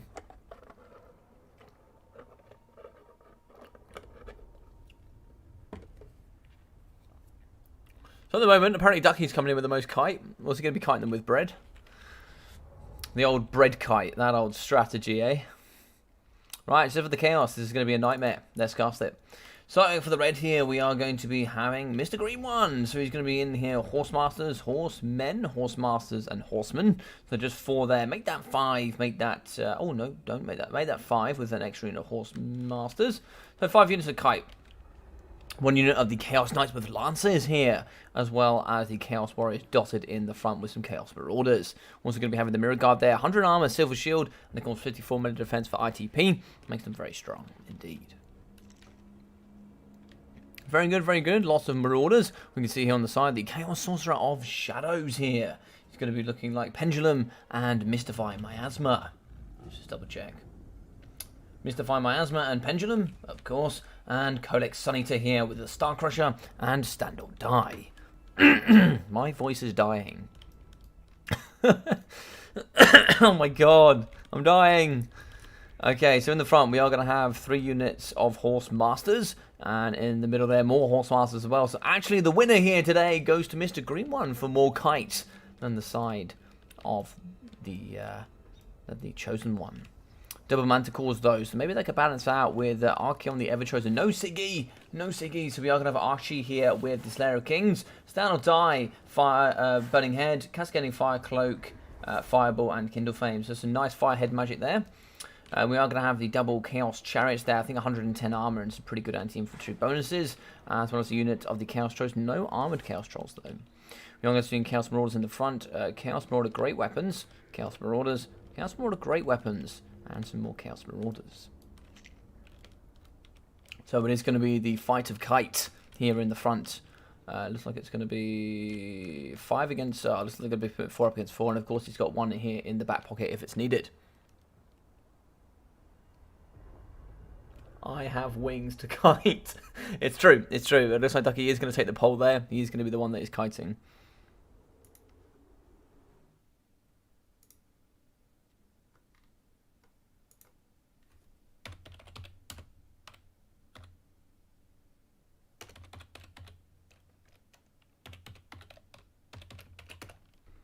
Alright, let's do this. Just waiting on these 2. Alright.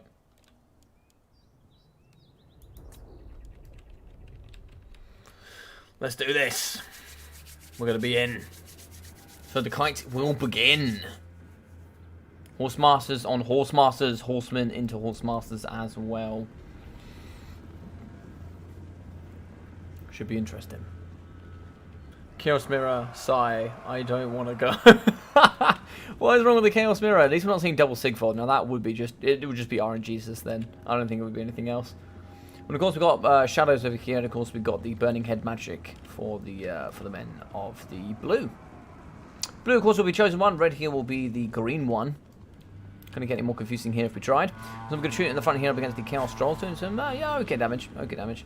It's gonna be a couple of kites over here on the other side. Horse Masters fighting up against Horse Masters. You see the Horsemen there. Getting hit pretty hard, of course. Not going to be negating as much as the damage coming through. Now, 15 armor is not anything at all, but 50 armor is not that great either. I actually didn't even see the goddamn Gorbeast chariots. We never see these thumpers here in the front, but look at them! Goddamn, they're insane. 130 armor, I believe, and some great stats. We are going to charge to the front here with Chaos Chariots as we do hit it behind against the Horse Masters. Charging in with the Chaos Chariots. Double Manticores as well. It's going to be pretty tough to deal with. I hear some thumping here of a hammer. Where's the hammer thumping? Hammer thumping is coming after Archeon. He's going to be charging. No! Archie's trying to get away here. The Ever-Chosen getting thumped by the big beast. As you can see, Suneater going to be smashing it there with the Star Crusher. Rear charging his Slayer of Kings. Stand or Die. Cascading Fire Cloak going down. 100% armor piercing. Melee defense of plus 48. And added leadership here for him. Really giving him some amazing stats. 950 weapon strength. 108 melee defense. Slamming it here up against Kolek. Kolek here in the middle is going to be struggling relatively hard.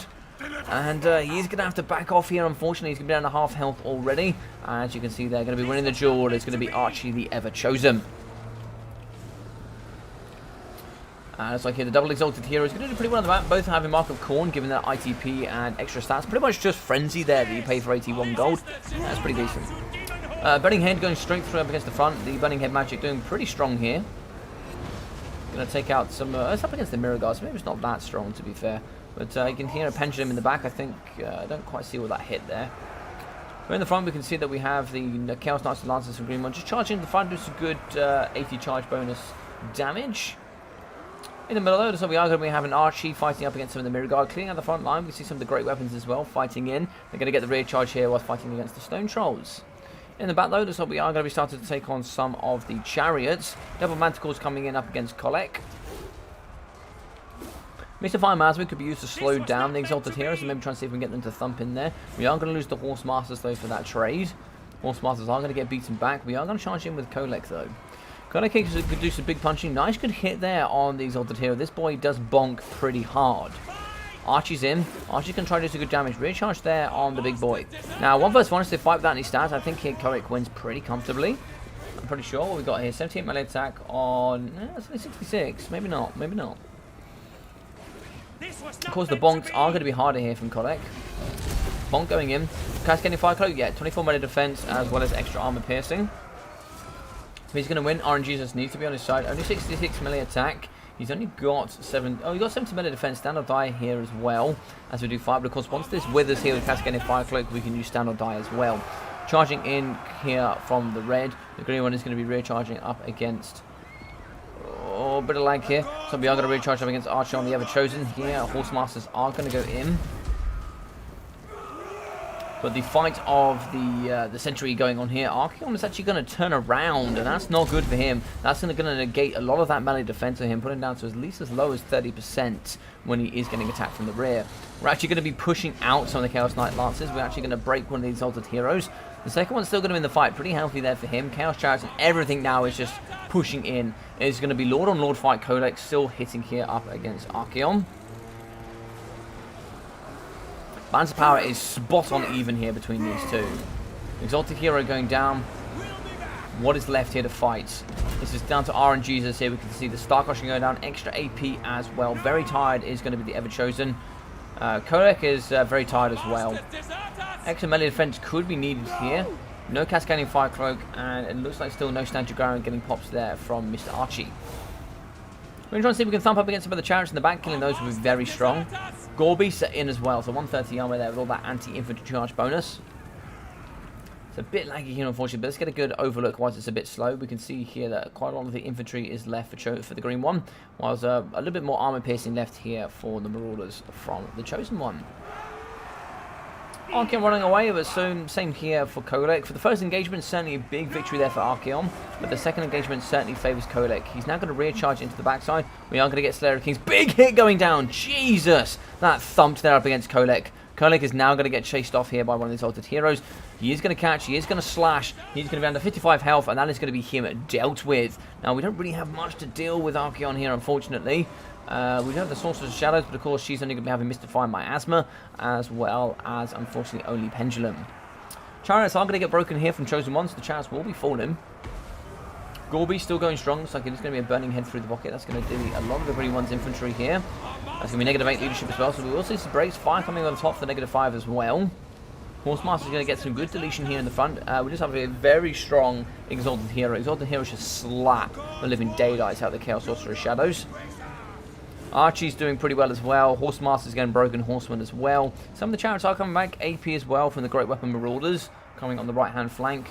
And that's going to be a lot of breaking things. Oh my god. Literally everything broke here. Everything broke from the Chaos. This mirror match is absolutely bonkers here in the middle. Looks like we are going to be having the Chaos Sorcerer Shadows fighting up against the Exalted Hero. You can see all of that negative there. That's going to be due to Terror and all those extras. Looks like friends are going to be rallying as well around him. He's going to get the charge on the Exalted Hero. We've got 34 melee defense up against 42 melee attack. So we should hit pretty regularly, but not too hard. It is going to be a Pendulum here coming straight through up against this nice infantry force. That's some great deletion there up against the Chaos Mortar Great Weapons. Some nice work on the Chaos Chariots as well. They're going to be pretty damaged. I have absolutely no idea who pulled out there. It's going to be a fair victory here for the chosen one, as green one does pull out. Archeon was a gorgeous pick, but unfortunately not going to be quite enough here when fighting up against two exalted heroes. So, what a game here to finish off the series. 3-1 victory to Chosen One, and what a great one it was. We can see here with Kolix Suneater, 2,300 damage value for him, with 650 for the Chaos Sorcerer of Shadows.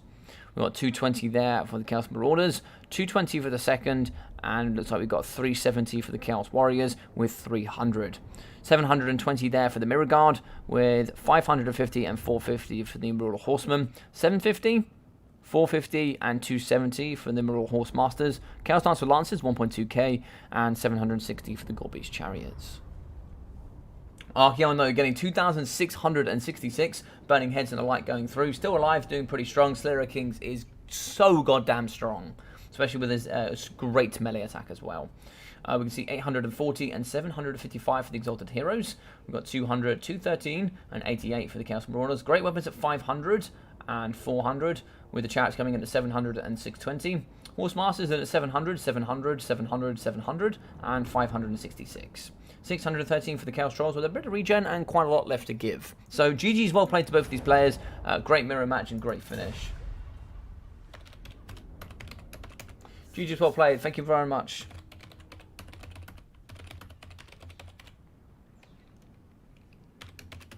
Thank you for playing, dude. Thank you very much to everybody that participated today. It was really awesome to have you. Archeon was such a chad. I had no idea he could get in the 1k damage. Archeon is so strong, man. I like Archie. It was really nice to see no Sigvold, I must admit. It was nice to see no Sigvold. But thank you very much to everyone that played today and everyone that's watched as well. It's been really awesome to cast this today. I hope you really have enjoyed it. Of course, we've had a couple of ups and downs in today's stream. Well, not necessarily in the stream, in the tournament is what I should say. The last thing I'll say here before we all head off is, firstly, great games here in the finals and the semi-finals. So thank you for all of you champions that have played. It's been an amazing event, and I'm really enjoying BattleMania. I'm trying to progress it, I'm trying to promote it, and I'm trying to make it the best event for everybody to enjoy. If you haven't already and you would like to support a little bit more with BattleMania, feel free. If you'd like to support, you can support here on GoFundMe. All of the funds there, 100%, absolutely everything goes towards the players. I won't be touching it personally. It has nothing to do with me. So if you want to support the channel, that is a way you can do it. You can just put a little bit of money in there, and whatever money goes in there, I will match it up to a certain amount, whilst also giving my normal rewards, and that will go between whoever comes between first and fourth in the final. As well as on top of that, please like and subscribe if you have enjoyed today's event. It really does help. We are going to be doing this again next Friday. We will be seeing the Chosen One guaranteed in the final here, and a big smacking 250 points there for the green one. So great work from those guys. Unfortunately, it does mean Chosen One cannot play in next week's tournament, but of course he has secured himself in the final, so that's great from him. So I hope you have all enjoyed this, and when it comes forward in the future, I'm looking forward to some more top tier tournaments. So take care of yourselves, and I'll see you all very, very soon. Take care.